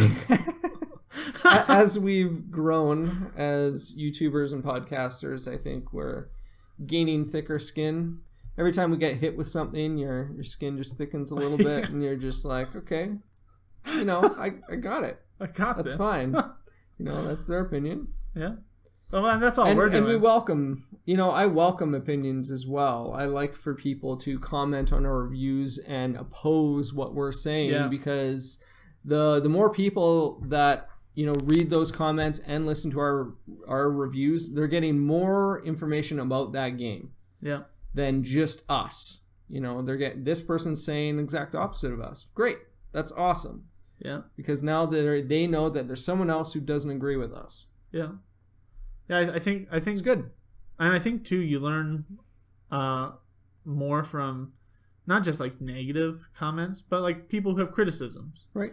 If it's a legit criticism, well then you take it into account and you say, well, do I want to address this? Is this something that I want to do? Is this a direction I want to move towards or away from? And then, it gets you thinking. Yeah. So that's good. Yeah, we like it. And a lot of the times it is stuff we will consider. And every once in a while it's something that we're just like, no, that's not really where we want to go with the channel. So we're not going to be following up on something that someone comments on. But we appreciate all the comments. Yeah. And we read them all. Every single one of them. All 25. Yeah, all 2 dozen of them. It's just a tight-knit community we have. Yeah. but it's good. As good as it is to get those criticisms, I'm gonna say these 2 reviews, it feels so good. It just puts a smile on your face. You feel good that someone is enjoying what you're doing. Exactly. And I think I've come to realize more than anything that is the high that I'm going to be chasing from now on. Right. Is people enjoying what I'm doing. Right. That's what I'm chasing. Yeah. It always feels good to know that someone is enjoying that. Because we don't know. Unless you tell us. I enjoy what you do, Jake. Well, I respect that you are here with me as well. All right, I wouldn't be able to do this without you, Jeff.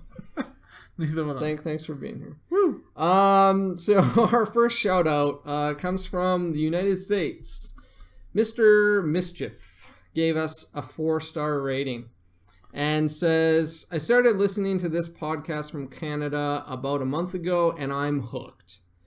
You said it like that as well. Not only do these guys know their board games, but they inject a sometimes wicked but always funny sense of humor into their commentaries on games that often has me laughing out loud. Yeah. I'd give them a 5 stars, but I think the best is yet to come. If you enjoy intelligent and humorous board game commentary and banter, do yourself a favor and give these guys a listen. That's awesome. Yeah, I mean, it's high praise to say that, you know, we're only going to get better. He's setting the bar high here. He put the pressure on us. You know. Thanks for that. No, but honestly, Mr. Mischief, thank you very much. You have no idea how much that means to us to hear that. Yeah. Like it means the world. Honestly, it really does. It brought a smile to my face. Yeah. Knowing that, you know, people are laughing along with us as we're laughing. And whether they're laughing with us or at us doesn't matter to me, as long as we're making people laugh, we're making people have improve their day. Yeah. Awesome. I love it. So thank you so much for that. And our next one is from Canada. Another Canadian, eh? The homeland. Pelvedere gave us 5 stars, eh? Dude, like, honestly, I don't say A. I never say A. That much. Or at all. I don't think I've ever said it really in just, like, conversation. I always just say it to kind of make fun of Canadians or... Make fun of your own. Yeah. But A, I don't know. I don't know. I never... Yeah, I don't hear people saying it either. It's like... you know, there's always those quintessential Canadian who's just always saying A, you know, all the time. And you, like, I don't know. I don't really know any Canadians that say a lot. But I guess the same like when in Newfoundland, I don't really hear. I hear a lot of people with a Newfie accent. Right. But the second the news comes on and they go downtown and they like interview someone, you're like, could they have found someone with a thicker accent? I don't think they could have if they tried. Right. And I wonder if it's the same thing. If just like there's like these random Canadians that keep getting interviewed and they just keep saying "A." That's hilarious. But anyways, I digress. So Pelvedere. They went ahead and gave us a 5-star rating. Woo. High praise. Out of 5. Let's be not out of 100. Yeah. Maybe he thought it was out of 100 when he gave us a 5. Darn it. Shoot. Oh, no. So they say tabletop board gaming discussion in an energetic way with interesting insights and a great banter by the hosts. I've been listening since the beginning and don't see that changing, as they have found their own voice in this growing outlet for board game media. Hot. Like I literally laughed out loud when I read that hot thing. Like, yeah, I laughed out too. I had a big smile on my face. I appreciate it. I'm glad that I'm not the only one. It really justifies all of those times that you've made a fool of yourself. Exactly. So thank you so much, Pelvedere, for the kind words and the hot at the end. Loving it. Yeah, that was just that was the icing on the cake. And we thank you for listening since the beginning. That's always great to hear. Yeah, that's awesome. Knowing that you've stuck with us through the possibly horrible first couple podcasts. I can't wait for our first year and kind of do like a year in review, right? Of of the podcast and the channel and kind of just go back and look at what it was like, what we were like back then. Right. And what we're like now. It's going to be interesting. I think there's been a lot of evolution in this year. Yeah. I don't know how much evolution passes over a single year. There's definitely been growth because this is our first year. Yeah. And so I think we're making great strides. But from this point, year to year, I don't know how much change there's going to be. But I think I was watching a YouTuber that I follow, and he was looking back at a video from 7 years ago. Right. And it was just so different from what he does now. Yeah. Like he had to watch his own video. And so he was just cringing through the whole thing. And he's like, oh my gosh, like what was I doing? And it was pretty funny. Yeah, so I'm excited for when we get to that point and we can look back at, 7 years in the past. Oh man, that'd be hilarious. We're going to cringe so hard. Yeah, it's going to be pretty bad. But But yeah, so thank you very much for those ratings and reviews. Keep them coming. Yeah, keep them coming. We love reading this stuff and hearing about the people who enjoy our content. Yeah.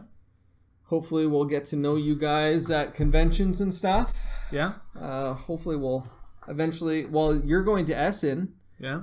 So if I got to get a Meeple Leaf. Meeple Leaf T-shirt.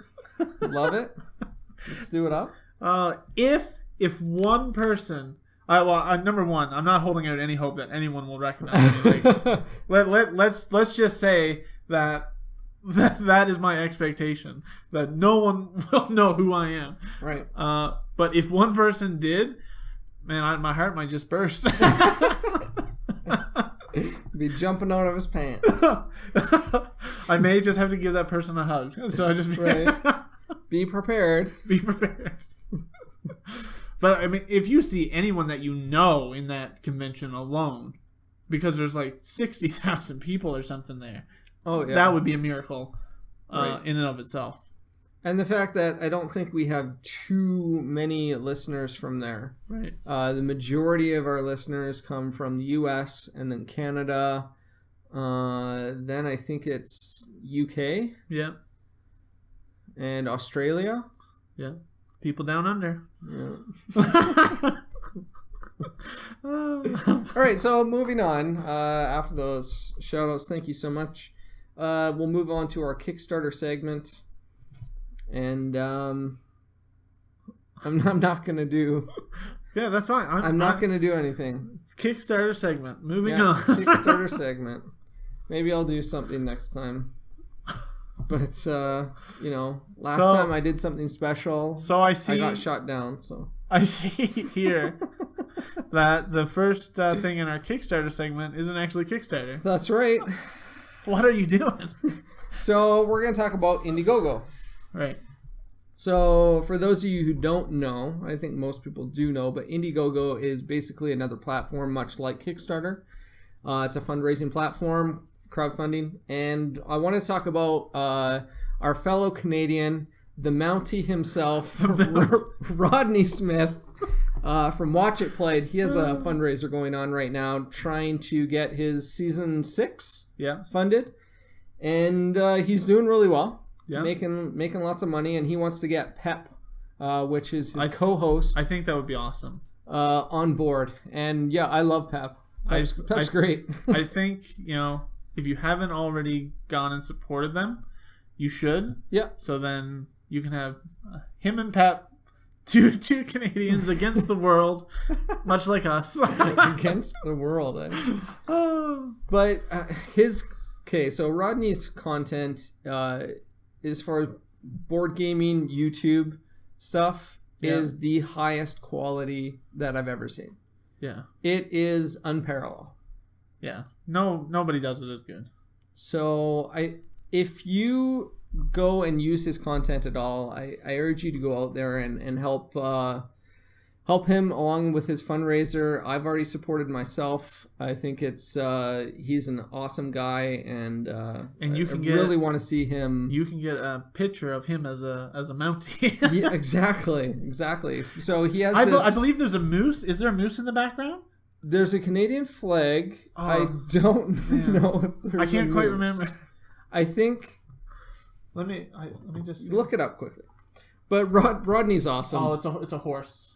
Oh, okay, right, of course, because Mounties ride horses. Yeah. There you go. So yeah, you can get Rodney as a Mountie for Dead of Winter. If you own that game or were looking to get that game, or if you just want the promo so you can sell it for a bunch of money, we don't recommend. Or you could blow it up, make a picture, and just put it on your wall. Right. A nice 3 foot by 3 foot. Well, here's the thing. Rodney, a fan from previous years, actually made a Watch It Played sweater. Where he had Rodney's face, and he's got this huge thick mustache, and I think he's wearing glasses, and he's got this kind of fro thing going on, and it's all on this Christmas. Yeah, it's those horrible Christmas sweaters. Oh, I wanted one so badly. I'm gonna have to. I think I still have the guy who did it. He sent me the image, so I'm gonna have to print out that onto a shirt and wear it the next time I go to a convention, in hopes that I'll meet him. Yeah, so go support a fellow East Coaster. Yeah, we're both from the East Coast of Canada. Yeah. But I'm not. He's from the Maritimes. I'm not. No. Newfoundland isn't part of the Maritimes. Well, what can you do? You're close enough. Close enough. Right? We don't belong. Do you say things the same way? Do you say cards weird? Yeah. Because you're always mentioning to me how Rodney says cards funny. Well, I can't hear it. I remember don't hear how it. Remember how I was saying the one Canadian that keeps talking and has the accent? To me, that's Rodney Smith. Right. Whenever I hear him speak, I'm like, man, he's Canadian for sure. Right. Does Rodney ever say A? Have you ever heard him say A? I don't think so. I think it's just. Think so either. I think it's just in card. But I'm pretty sure I say card the exact same way. Yeah. Yeah. So you share that in common. You make fun of him, but you're really making fun of yourself. Yeah. Congratulations. You don't say card that way. Card. Yeah. I don't hear it. I'm really bad at picking out people saying things funny ways. I hear it more in recordings, not in so much in person. Okay. I can pick up. I don't know if it's just because I'm so used to when something is on the TV, it not having a Canadian or because all the TV that you watch is American basically, so you never really hear those types of accents. So when you do hear it on the television, you're like, whoa, that's different. I don't know if that's why, but I know a lot of people make fun of me for how I say car, and then I'm I try to say it like they say it. I'm like car. I can't do it. I don't understand. Car. I don't know. Okay. Anyways, cars. That's great. Car. You work on your English. I'm going to move on to our next actual Kickstarter. So we have Near and Far, which we kind of mentioned. So there's 15 days left in Near and Far, the Red Ravens' newest game. Yeah. You can back for $50. He has these timed pretty well. Oh? Islebound just got into people's hands, and then his next one started. So it's right. One's finishing, next one starts. So it actually times perfectly because you get your Red Raven game, you're like, whoo, Red Raven games. Then you go look them up, and oh, they got another project. Right. That is some pretty good timing there. So do you think he does that on purpose? I have no idea. Probably. I would imagine so. It would be good marketing. Oh yeah, it'd be great marketing. So yeah, $50 will get you the game, and it comes with metal coins, whole bunch of bits. Let's talk a little bit about the game. I think you know more about it than me, but you're putting pressure on me now. But I mean, it's kind of an exploration adventure game. You get a booklet much like the one from Above and Below, except it's a map. And I think there's two booklets. Oh, there's two booklets. Okay. There's one booklet that is a map, where you have these adventures on, and you're flipping through, and you're doing different adventures based on the page that you're flipping through. You have a different map layout. Each game is played on one of those, right? And then you have another booklet that has those stories. From what I know of the game so far, and again, you're putting all this pressure on me. I don't really know that much about about the game, but yeah, I mean, it kind of is like Above and Below 2.0, right? With legacy on top of it, because like this is a storyline, like, and there's apparently like 5 different ways that you can play the game. It seems like there's going to be a ton of content in this game, a ton. Now, do any of the booklets or pieces from Above and Below transfer over into this one? I thought they did. I don't know if the books do, but I know I'm pretty sure you can take the pieces from Above and Below and use them in this one as well. I thought there was. I could be wrong. I thought there was a crossover between characters in Islebound and Above and Below. I think there's a crossover in this one too, but I could be wrong. Yeah, maybe there's just crossovers all over the place. Yeah, I'm not 100% certain. But do you know what he should do next? Come in with an RPG set in his world. It would be pretty easy. Yeah. He's slowly expanding on it over and over. He's got Glogos, and he's got that cat that's really lazy. You know, in Above and Below, there's that one character that you can get that's a cat, but you have to like roll a dice, and if you get a certain number, it doesn't do anything. I don't know this cat. No. No, you'll have to get acquainted with the cat. All right, we'll do that. The one thing that interested me about Near and Far was I feel like it adopted a bunch of things from all his previous games. Okay. Like looking at first of all, you got the booklet with the story mode. You also, looking at the main board, it looks like the main board from City of Iron almost. Yeah. The player boards. Yeah, I saw that. And I was just like, oh man, like what's going on? Is there going to be like industrial stuff happening as well? Or I believe it's like a worker placement style game as well. Yeah, I think so. Yeah. So, I don't know. Like everything, it has like the icons from Ancient World. Yeah. Like you got all the sword combat icons, the banners. So I feel like he's taken all his games and he's kind of merging them into one ultimate world with this game. Right. And I don't know if that's accurate or not, but that's just like the impression I get from looking at the bits. Right. I'm just like, oh man, this is from Above and Below. Oh, this is from City of Iron. This is from Ancient World. Right. So I'm excited. I'm hoping this is going to be a great game. Yeah. You can also back at the $60 level, and you can get the expansion material for Above and Below.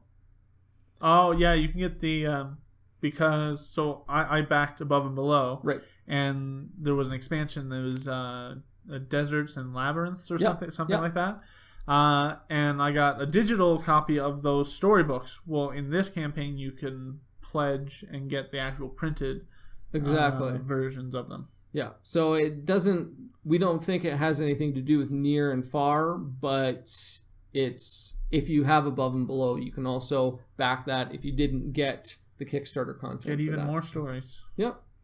So that's cool. Ryan Lockett, excited for that one. Next we have The Walking Dead. No Sanctuary. So there really is no sanctuary in that place. Everywhere they go, it just goes. Just zombies. Just goes to crap. Yep.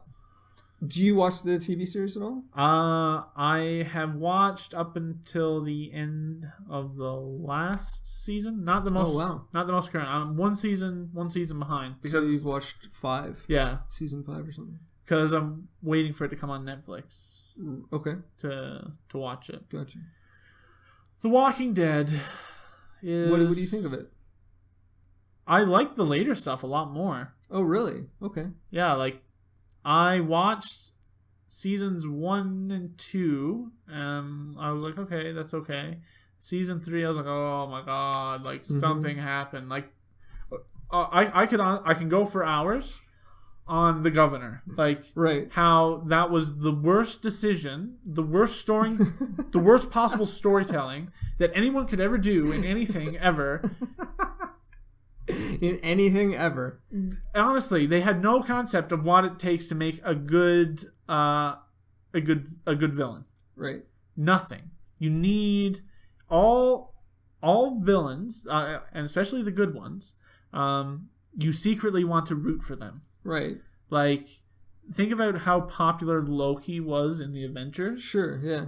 He's the villain, but everyone likes him. Right. Everyone's secretly like, oh man, like, and that puts some internal struggle in the viewer where they're like, man, I really want this guy to succeed, like, the good guys, but I don't want this guy to get too badly beat up because I kind of like him as well.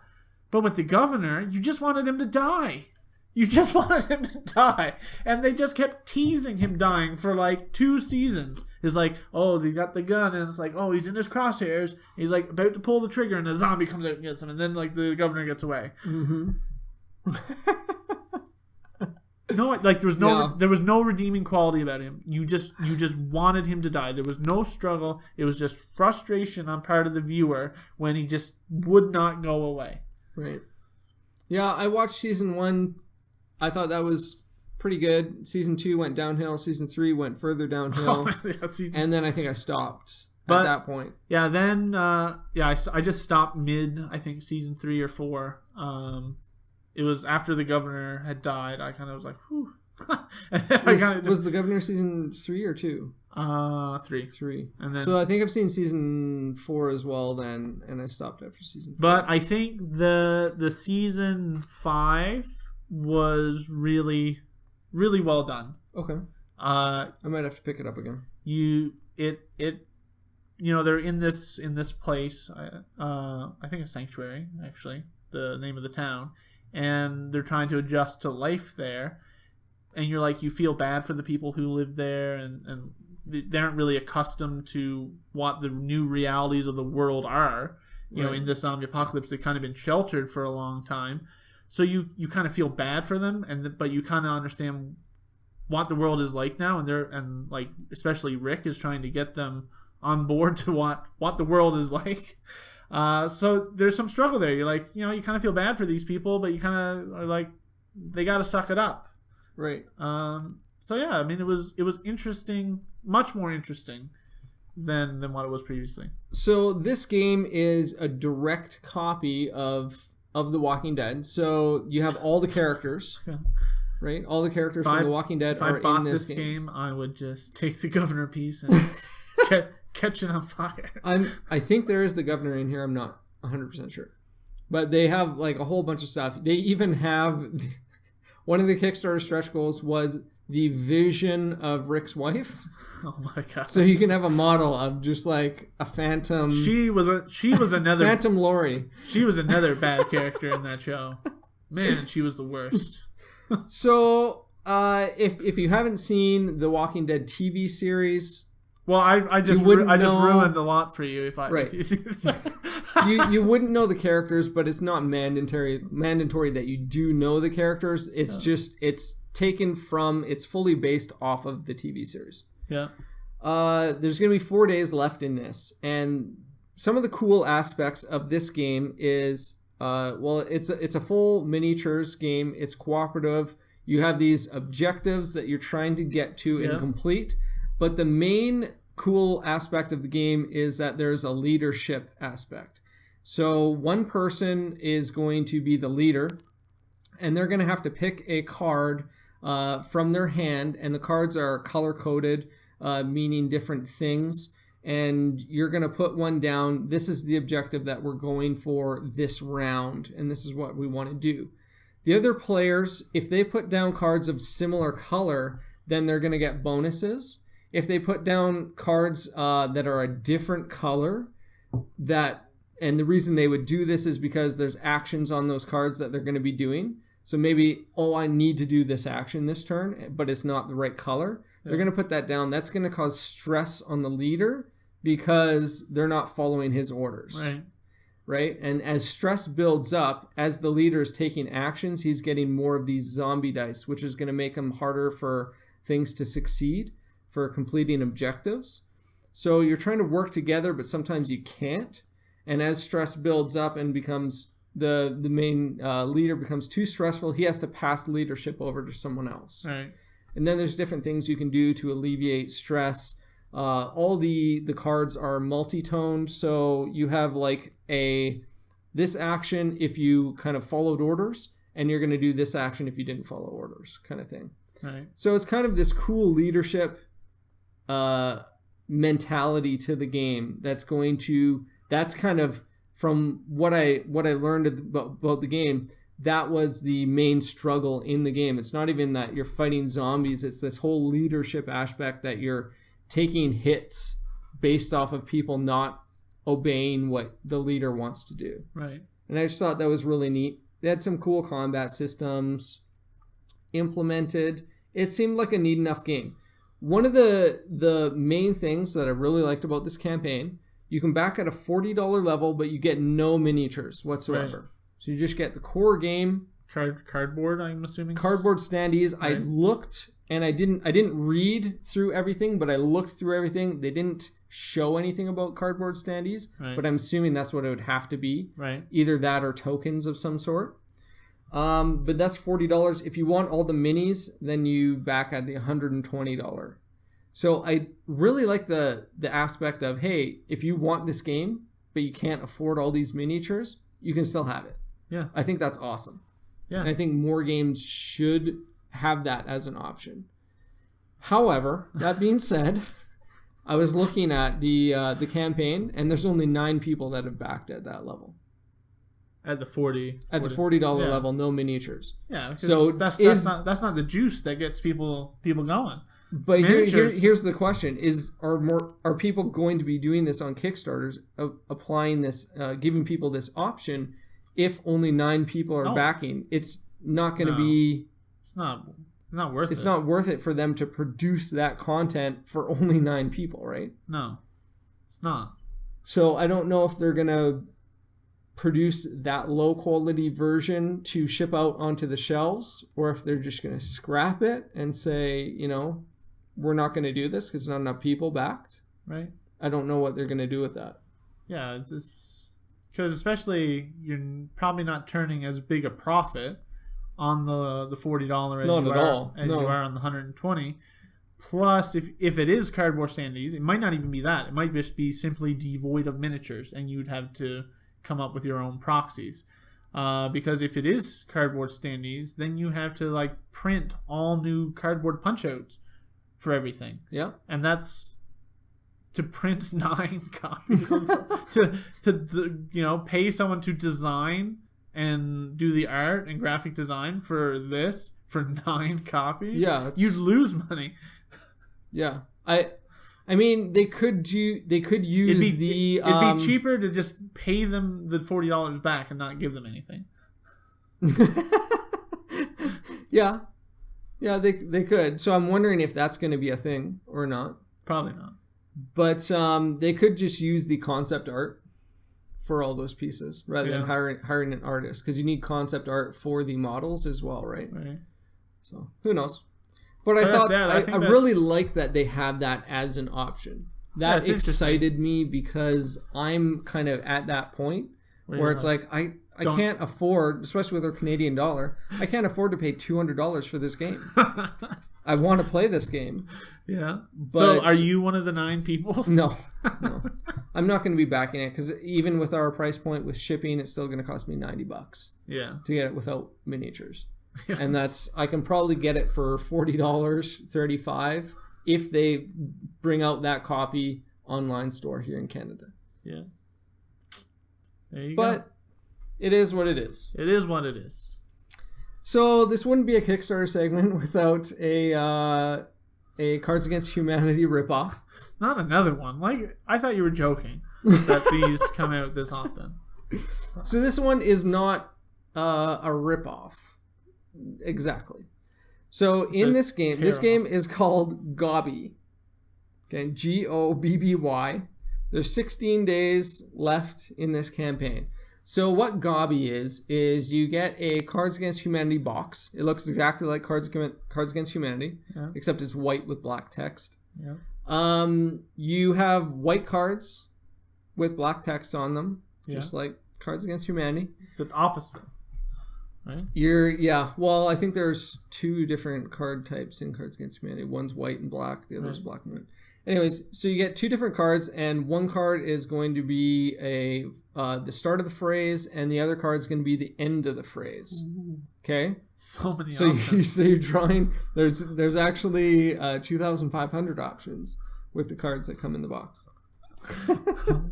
So you take these 2 cards. Now you need to take your gobby. Okay, your gobby is a mouthpiece that you put in your mouth, and it stretches your mouth open wide, so your lips, all you can see is like the people's teeth because their lips are just like wide open, kind of like something you would put in your mouth for dentistry or something like that. I think I actually saw something on this game. I thought it was funny. And so you can't really talk because you can't use your lips. Yeah. And you need to say this phrase that's on these 2 cards, which is going to be some obscure thing. And you need to say it, and people need to guess what you're trying to say. Yeah. And you just keep saying it over and over and laughing as you're trying to say these weird things, and people are trying to like guess what you're saying, but they can't make it out. And when they get it, I don't know if there's a timer, but when they get it, whoever gets it gets a point, I guess. Yeah. They get the cards. Nice. And that's it. That's the game. The game comes with 20 individually packed gobbies.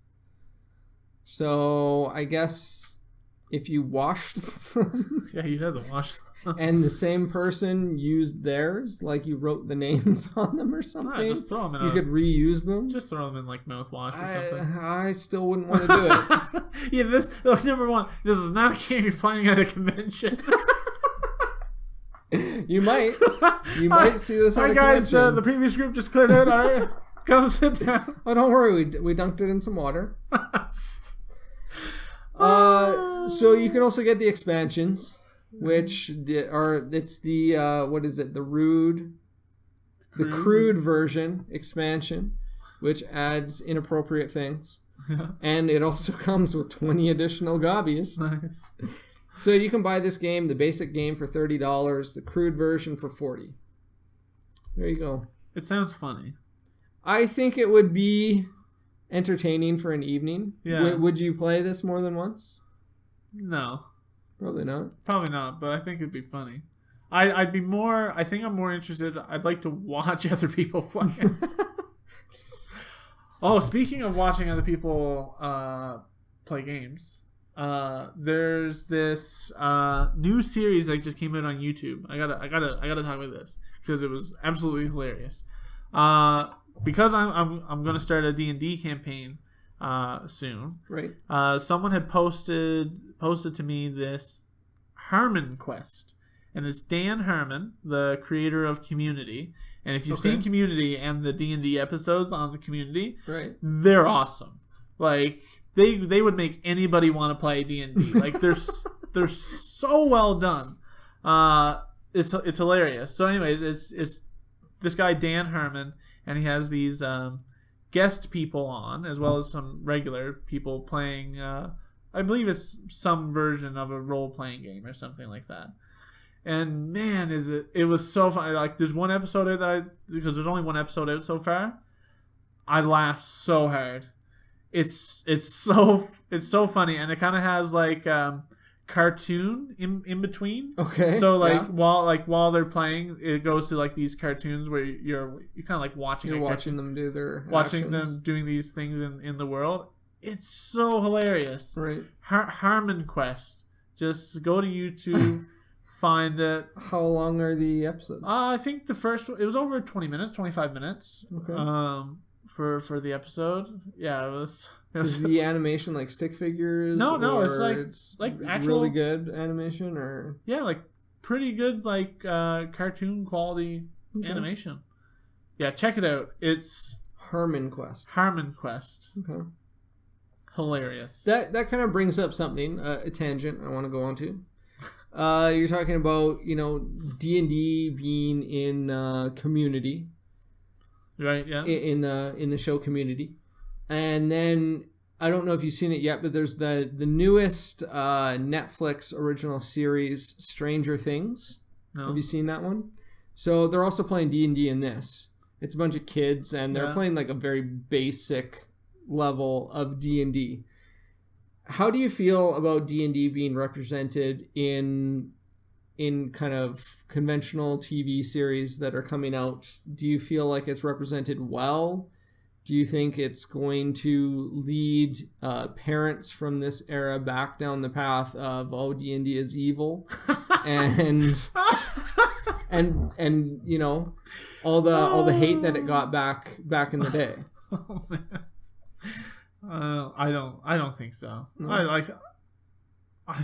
I don't think so. Right now, the thing to hate on, I think, is video games. Right. Like shooters and stuff like that, and Sure. saying how they make people shoot other people. Right. It's the same thing when Harry Potter came out. So make and D&D, yeah, people. So the interesting thing with this new series, this Netflix series, Stranger Things, it's kind of a mystery horror Right. Series, and they're playing D&D, and it's they have this Demigorgon that comes out, and then there's this actual alternate plane with a monster. Yeah. And so I have this feeling that people are going to see this series and they're just going to be like, oh yeah, that's super satanic. These kids are playing D&D and doing like demonic witchcraft and summoning this demon. That's what I saw when I watched this show. I was like, people are going to freak out about this show. And it's going to explode. And it just makes me think, I don't even know. I thought it would be an interesting topic to just briefly bring up. It is interesting. Because, I mean, obviously if they think that, they have literally no idea what they're talking about. And that's why I wanted to bring up, do you think it's represented well? In that sense, in this show, it's little kids playing the game, and they're actually more storytelling. The one kid is the GM. He's basically doing the characters' actions for them and giving them choices. It's not standard this day and age, or well thought out D&D, right. I should say, not standard this day and age. But so it wasn't super well represented what D&D was in that show. Yeah, it was more kids just playing, having fun, storytelling. I mean, as long as it's something similar to what the game actually is. Like if they were representing D&D as people gathering in a poorly lit basement with like candles and like pentagrams drawn on the floor and like chanting and like, hey everyone, this is what D&D actually is. Like, well, no, that's nothing. It's a game. Right. It's a game that people play. But from what I've seen, like those community episodes, because they did it twice. They did two D&D episodes. I only saw the first one. Man, like every time I see that episode, I'm like, I want to play D&D. Right. Like this is so cool. And if it gets people into that, then I think it's positive. Right. Yeah. Okay. Do you see more games, more standard hobby board games that we're playing this day? Do you see them being introduced into TV series and movies in the near future? No. I don't see that. I don't think it'll be big either. I think role-playing is kind of on its own plateau. Yeah. And it's in its own little realm that people like to attach that, whereas, Settlers what's good for TV shows? Watching a bunch of people sit around playing Scythe? Right. Or a bunch of people playing a role-playing game. Exactly. Role-playing games just better fit with that media. You can actually tell a story in the show with that. Yeah, an entertaining story. Yeah. Rather than I move my piece over here. Yeah, I'm gonna push these cubes over here. Watch out. Yeah, no, I agree. Yeah. Yeah, it just came to mind when you mentioned D&D again. Yeah, I'm excited. Oh man, I'm so excited. That's cool. But anyways, we'll touch on that in a... Well, do you want to keep talking about it? No. No? Okay. All right. We'll talk about it after you've had your first gameplay. Yeah. Yeah, we've just done the character creation, because a lot of the people that I'm playing with is their very first time. But the people I'm playing with, I I work with them as well, so we kind of just been chatting at work, and they're trying to get a feel for what the game is, like what is D&D, right? And they're like, well, can I do this? I'm like, yeah, like you do whatever you want. Whether or not you're going to succeed at doing that is altogether another question, right? And I'm like, well, you got to think of like what's the consequences of that. Right. Like one person was like, if I persuade a guy at the bar, and then I cast minor illusion on this person so it looks like he's giving him the finger, could I persuade him to go attack him? I'm like, yeah, you could do that, but you're probably going to start a bar brawl. Right. Yeah. Oh, so funny. Cool. All right, well, next episode we'll talk about how that campaign went, and we'll delve further into some D&D stuff. Yeah. Main topic.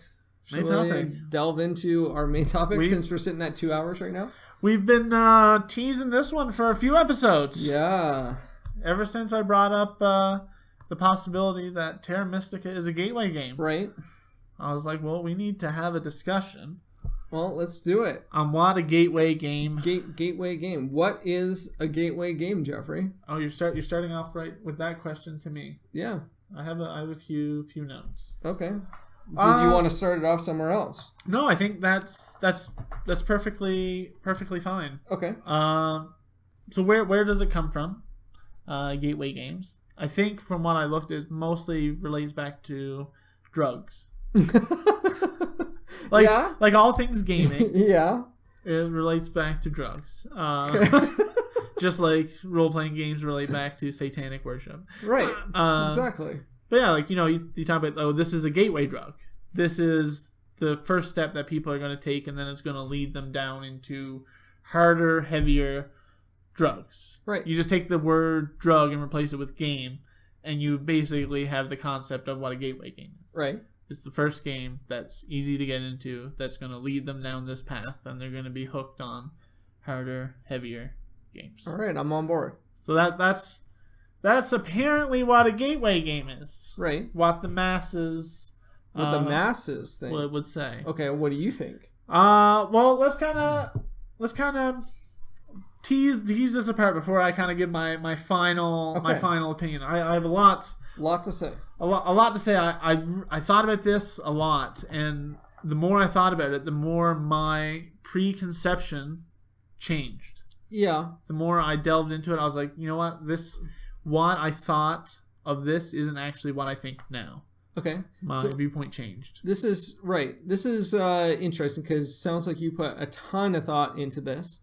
I talked with myself about it a bit, but I didn't put too much into it. But I had a similar thing where I was talking about, okay, what is a gateway game and blah, blah, blah, blah. And my opinions were starting to pivot. Yeah. And I just stopped there. Right. Rather than delving further down, I wanted to kind of go there with you. Right. On the podcast, so we can see where we get. I think it's just a term that's so ubiquitous, and it's. I just love that word. Okay. Yeah. That's just thrown out there. And I mean, we even threw it out there when we did the Automania before and after. We were like, oh yeah, this is probably a good gateway game. Right.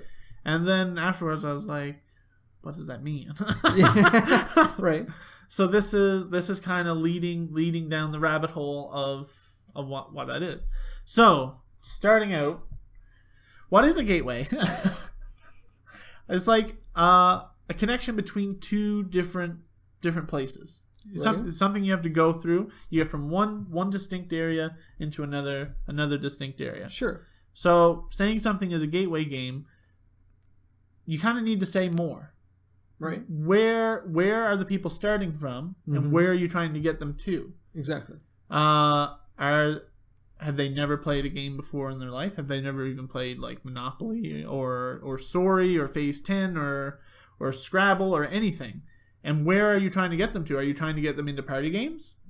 Are you trying to get them into Ameritrash games or Euro games? Like where are they coming from and where are they going to? Yeah. So just saying something is a gateway game doesn't really tell me a whole lot. Okay.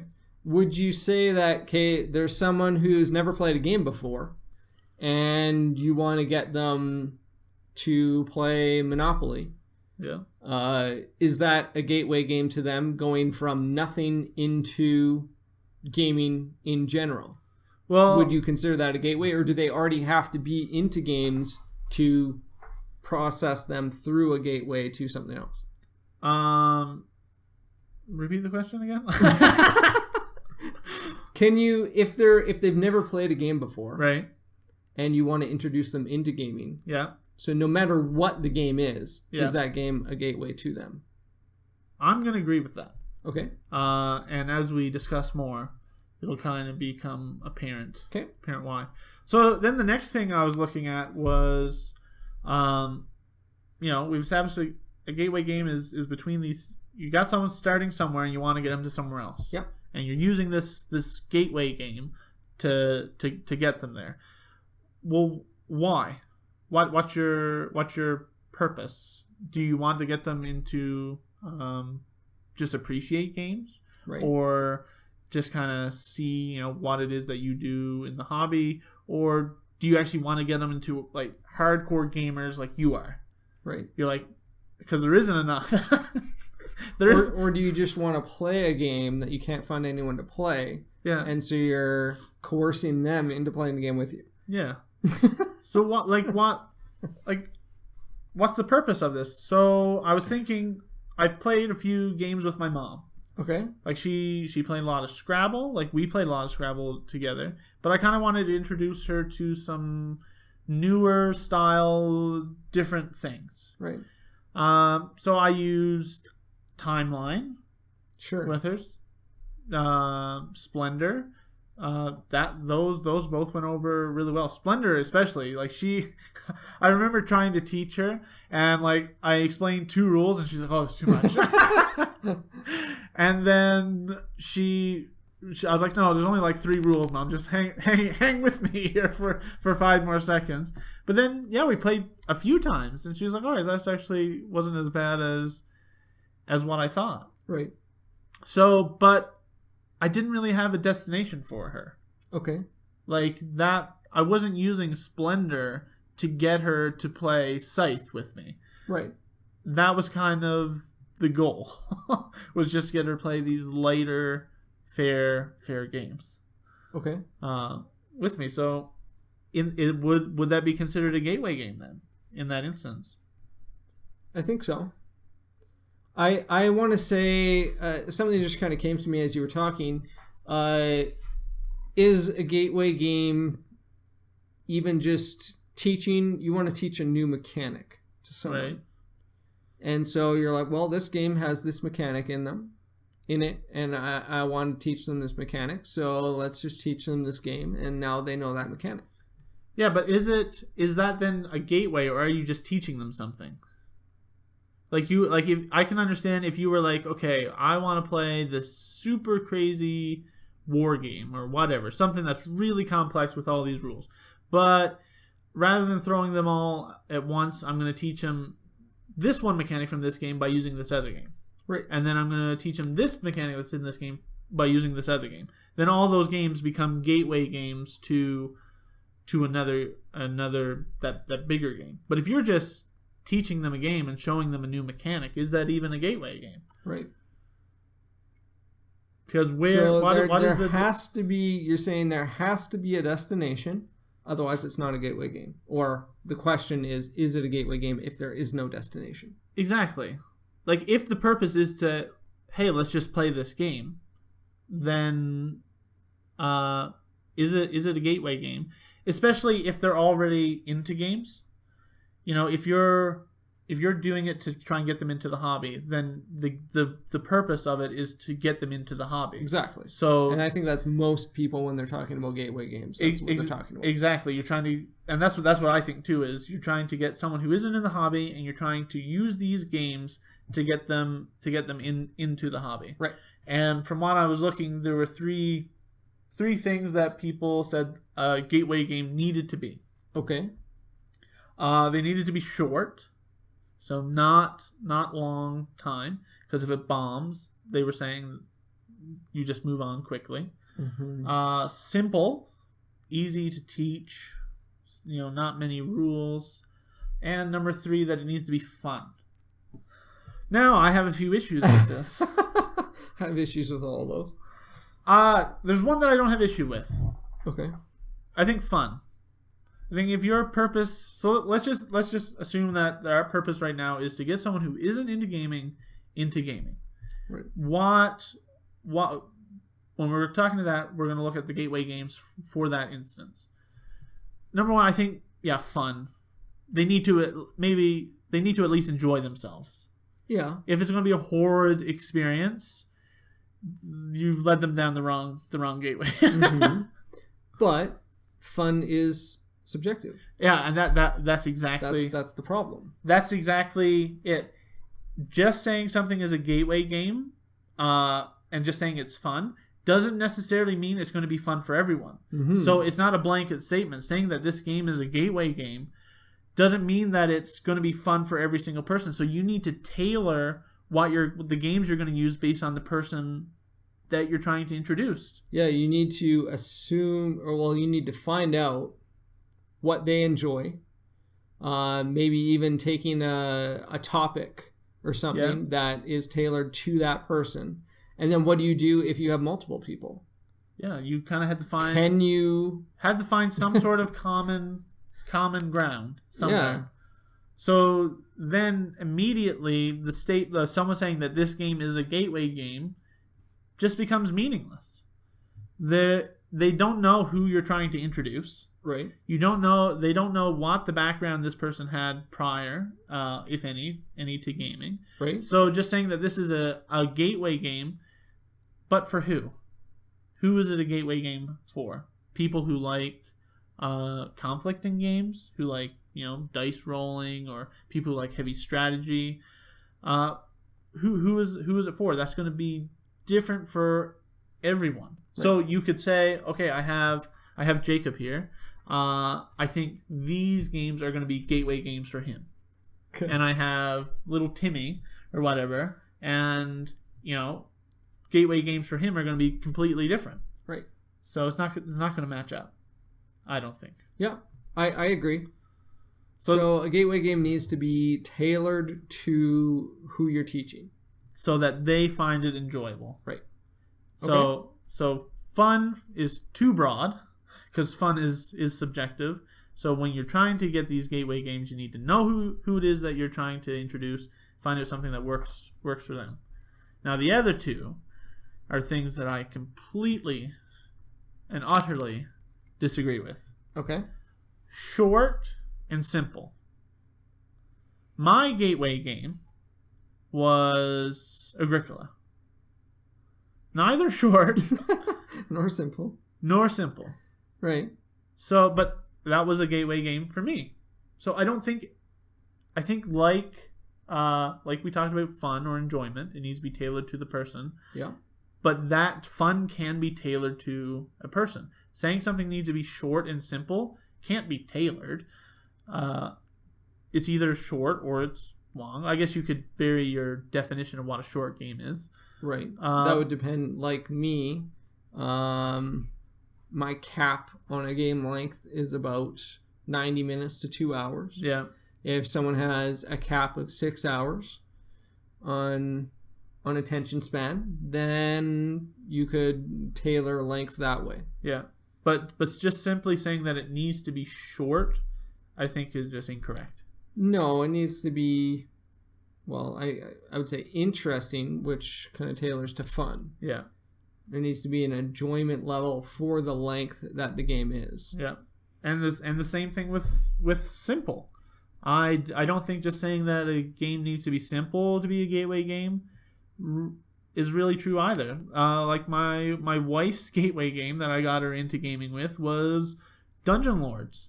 Right. That's not a simple game. There's a lot. No. There's a lot going on there with like the combat and trying to manage your different resources to do well. Mm-hmm. Worker placement. But very harsh worker placement. Yeah, very harsh worker placement. So that wasn't simple, but it proved extremely effective because I knew who the target was. Right. And I picked something that I think would work. Right. for that situation. So I don't think just you can say that if a game is simple, short, fun, that it's a gateway game, and that it will always be a gateway game. So I want to expand on that a little bit, because this was the question that I came to when I was thinking about it myself, was, and this has to do with simple, what you were just talking about, whether a game is simple or not. Does being a good or bad teacher of a game reflect what a gateway game is? If you because you were talking recently in a previous episode about how you were using Terra Mystica as your gateway game, and you were getting really good at teaching it to people. Yeah. So if you can teach a game very well, I think your threshold for what you can use as a gateway game goes up. Right. So I'm thinking that goes with the game needs to be simple. I think it needs to be easy for the person teaching it to teach it, and easy for the person learning it to learn it. Right. Because someone's comprehensive abilities is going to determine what's complicated and what is simple. Exactly, and that's what I said when I was talking about Terra Mystica before. Is the person who I was introducing it to, they've been a gamer for years, just video games, right? Not board games, but they've exercised their mind in a gaming environment. Right. So kind of just giving them different rules on a board, they were able to pick it up really well. Now, would I use Terra Mystica with my mother? Probably not. She thought the 3 rules in Splendor were getting too complicated. Right. She'd lose it if I tried explaining that game to her. Right. So, I think it really is so dependent. Mm-hmm. It's so dependent on the person that you're trying to teach. What is actually going to be successful. Now, let's say, for example, if you took even a great game like Codenames. Okay. And I think if I wasn't into gaming right now and someone showed me Codenames and tried to use that as a gateway game for me, I don't think I would get into the hobby. Okay. I think, that was fun. That was interesting. Cool. But that would be it. But with Agricola, it just got me fired up, got my mind thinking about different strategies, different things to do, like opening up all these possibilities. I'm like, there's so much happening here. Like I didn't realize so much can happen in a board game. Exactly. That's what got me into it. Right. But if someone used these simpler, lighter, fair games for a gateway game for me, I don't think I'd be in the hobby. Yeah. Like what was your, would you say your gateway game was? Either Magic the Gathering or Settlers of Catan. Right.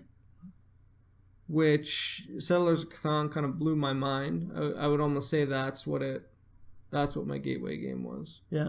Was Settlers of Catan. I was just like, whoa, you can do all this in a board game? Yeah.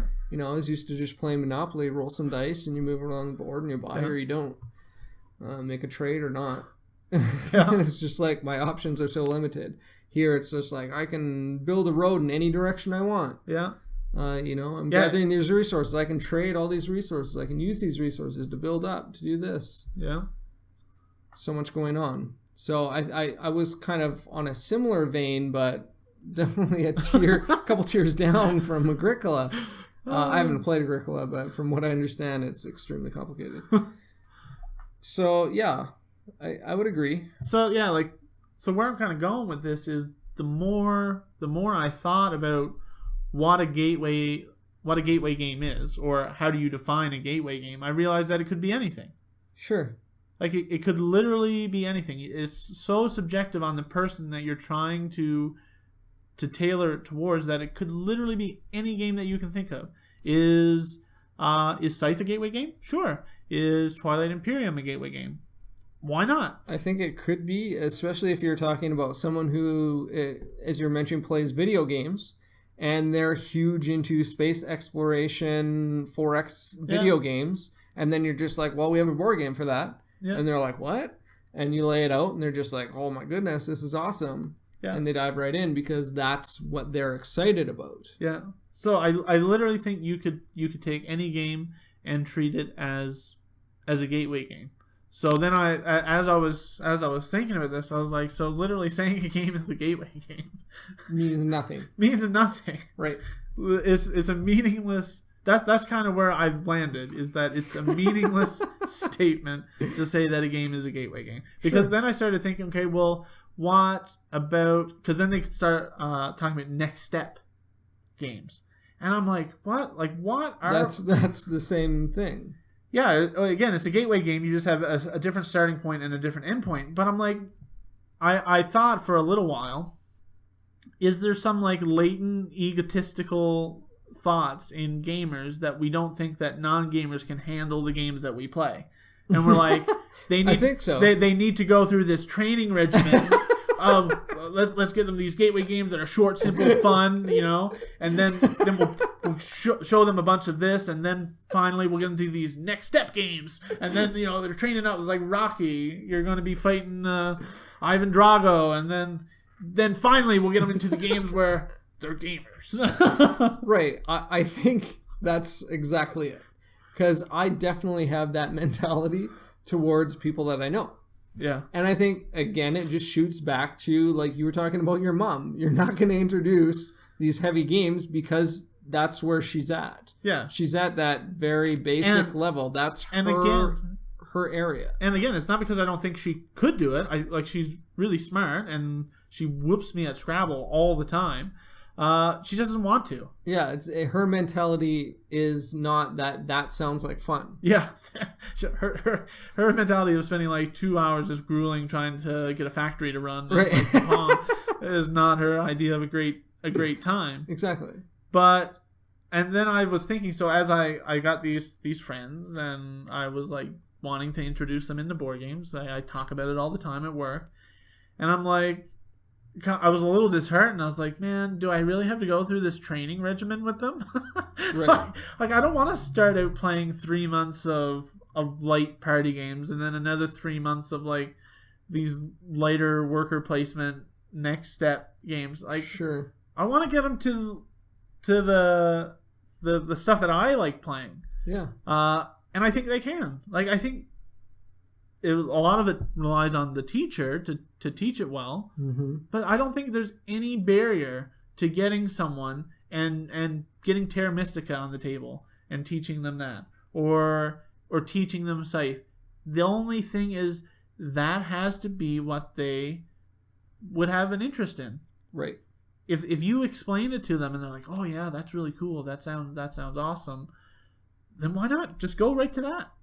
Yeah. Don't start out with Coup and One Night Ultimate Werewolf and all these lighter games and then be like, all right, so we're gonna train you 15 reps on these. We're gonna pack on some weights. Pack a little Steffenfeld on this side, a little Uwe Rosenberg on this side. Do 20 bench presses of that. That's kind of where I ended up. Is why not use anything as to get people excited about the hobby? Because honestly, if you think that you have to go through that regimen, people who you don't think are going to be inclined to party games are going to be immediately turned off. Right. So you got to tailor it to that person. So do you think there are some people that you would have to go through those steps though for at all? Like you've kind of come to the conclusion that you can just go with any game you want. But yeah. what if you wanted your mom to play one of these heavier games? She's not going to. There's literally like could you get her there no. by going step by step? No. Okay. I don't think so. It holds no interest for her. Right. I think like this, you're not just pulling people off the street and then like strapping them to a chair and by the time you leave, you will be a gamer. Right. You will have a Board Game Geek account. You will be on there every day. Right. You will be so upset by what's the number one game that you won't be able to sleep at night. Like, no, you kind of feel out different people. You feel out what their level of interest is in the hobby. And based on what their level of interest is at that time, you kind of go with that.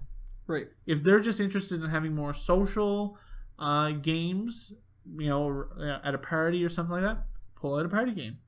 That's where they're at that point. Right. Now, whether or not that leads then to they're ready for something else, that's an evolution of their wants or their involvement in the hobby. It's not an evolution of their mental capacity to handle a game. Right. So I think it comes down to you don't want to pressure someone into doing something that they're not interested in. Yeah. You need to you have to recognize their level. Yeah. And just run with it. Yeah. In our last episode, we were talking with David, and he was talking about how he taught his 6-year-old Kanban, Automotive Revolution. And it's just like, there's no way a 6-year-old can play that game. But what he started with was his kid just pulled the game off the shelf and started moving the pieces around. Yeah. And left it at that. And then the next time his kid pulled the game off the shelf and started moving around the pieces, like, what do you want to do? Yeah. He's like, I want to build a car. Well, how do you think you would have to do that? Yeah. Well, I'd need some components. Oh, well, you have to go over here to get those components. Yeah. And it was just like this gradual step-by-step process of the kid wanted to do something and his dad teaching him the processes of how that would happen because he wanted to learn. Yeah. And then eventually, a couple years later, he's now 6 and he played a full game of Kanban, 3 hours. It's like, yeah, like that's his gateway game, Kanban. There you go. Like I have yet to play a game that I don't think that anyone could pick up. They just need to have the willingness to do it. Exactly. And that willingness comes from interest. Yeah, I think. It's not. I don't think they need to play Lords of Waterdeep to learn what worker placement is. Now, does it help? Sure. If you've had previous experience with worker placement or with all these different mechanics, does it help when you learn a new game? Absolutely, absolutely. I find the more games I play, the easier it is to pick it up and especially see the strategies in the games. Right. But does that mean that I can't pick up a game that I've never played a mechanic before with and learn how to play it? I don't think so. No, we do it on a regular basis. Yeah. So I think the conclusion that I've come to is that we should just do away with the term gateway game. Right. I think someone telling me that something is a gateway game is meaningless now. I would agree. Yeah. Yeah. Like that's just it. That's just it. Every game is teachable. It's not the game, it's the person. Yeah. Yeah. And yeah. Case closed. Case closed. Like I really that is honestly where I'm at. I think we just tore down decades of of board gaming theory. We're gonna be shunned now. We're gonna be kicked out. They never let us in the first place. But I'd be interested to hear what other people thought about this. Yeah, I would love to continue this conversation if other people have different viewpoints. Yeah, because I've seen it in my gaming group with the people that I've introduced, or how I was introduced to games, that it doesn't need to be short and simple. It just needs to be something that they're interested in and willing to learn. Right. And that is what a gateway game is, and it's going to be different for everyone. So just putting the category that this game is a gateway game, it applies. Yeah, sure, it'll apply to someone, but this isn't a guarantee. Right. There you go. There you go. There you have it, people. You heard it here first. Remember that. Stop using gateway games. Awesome. But it doesn't. If people want to continue using it, oh, they will. We don't have that much sway in the industry. Yeah, give it a couple of years and people will catch on. But we are the voice in the darkness that just, it's up to you.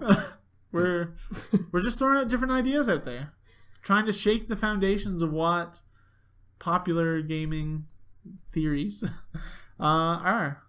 And that kind of leads into what we're going to be talking about next episode.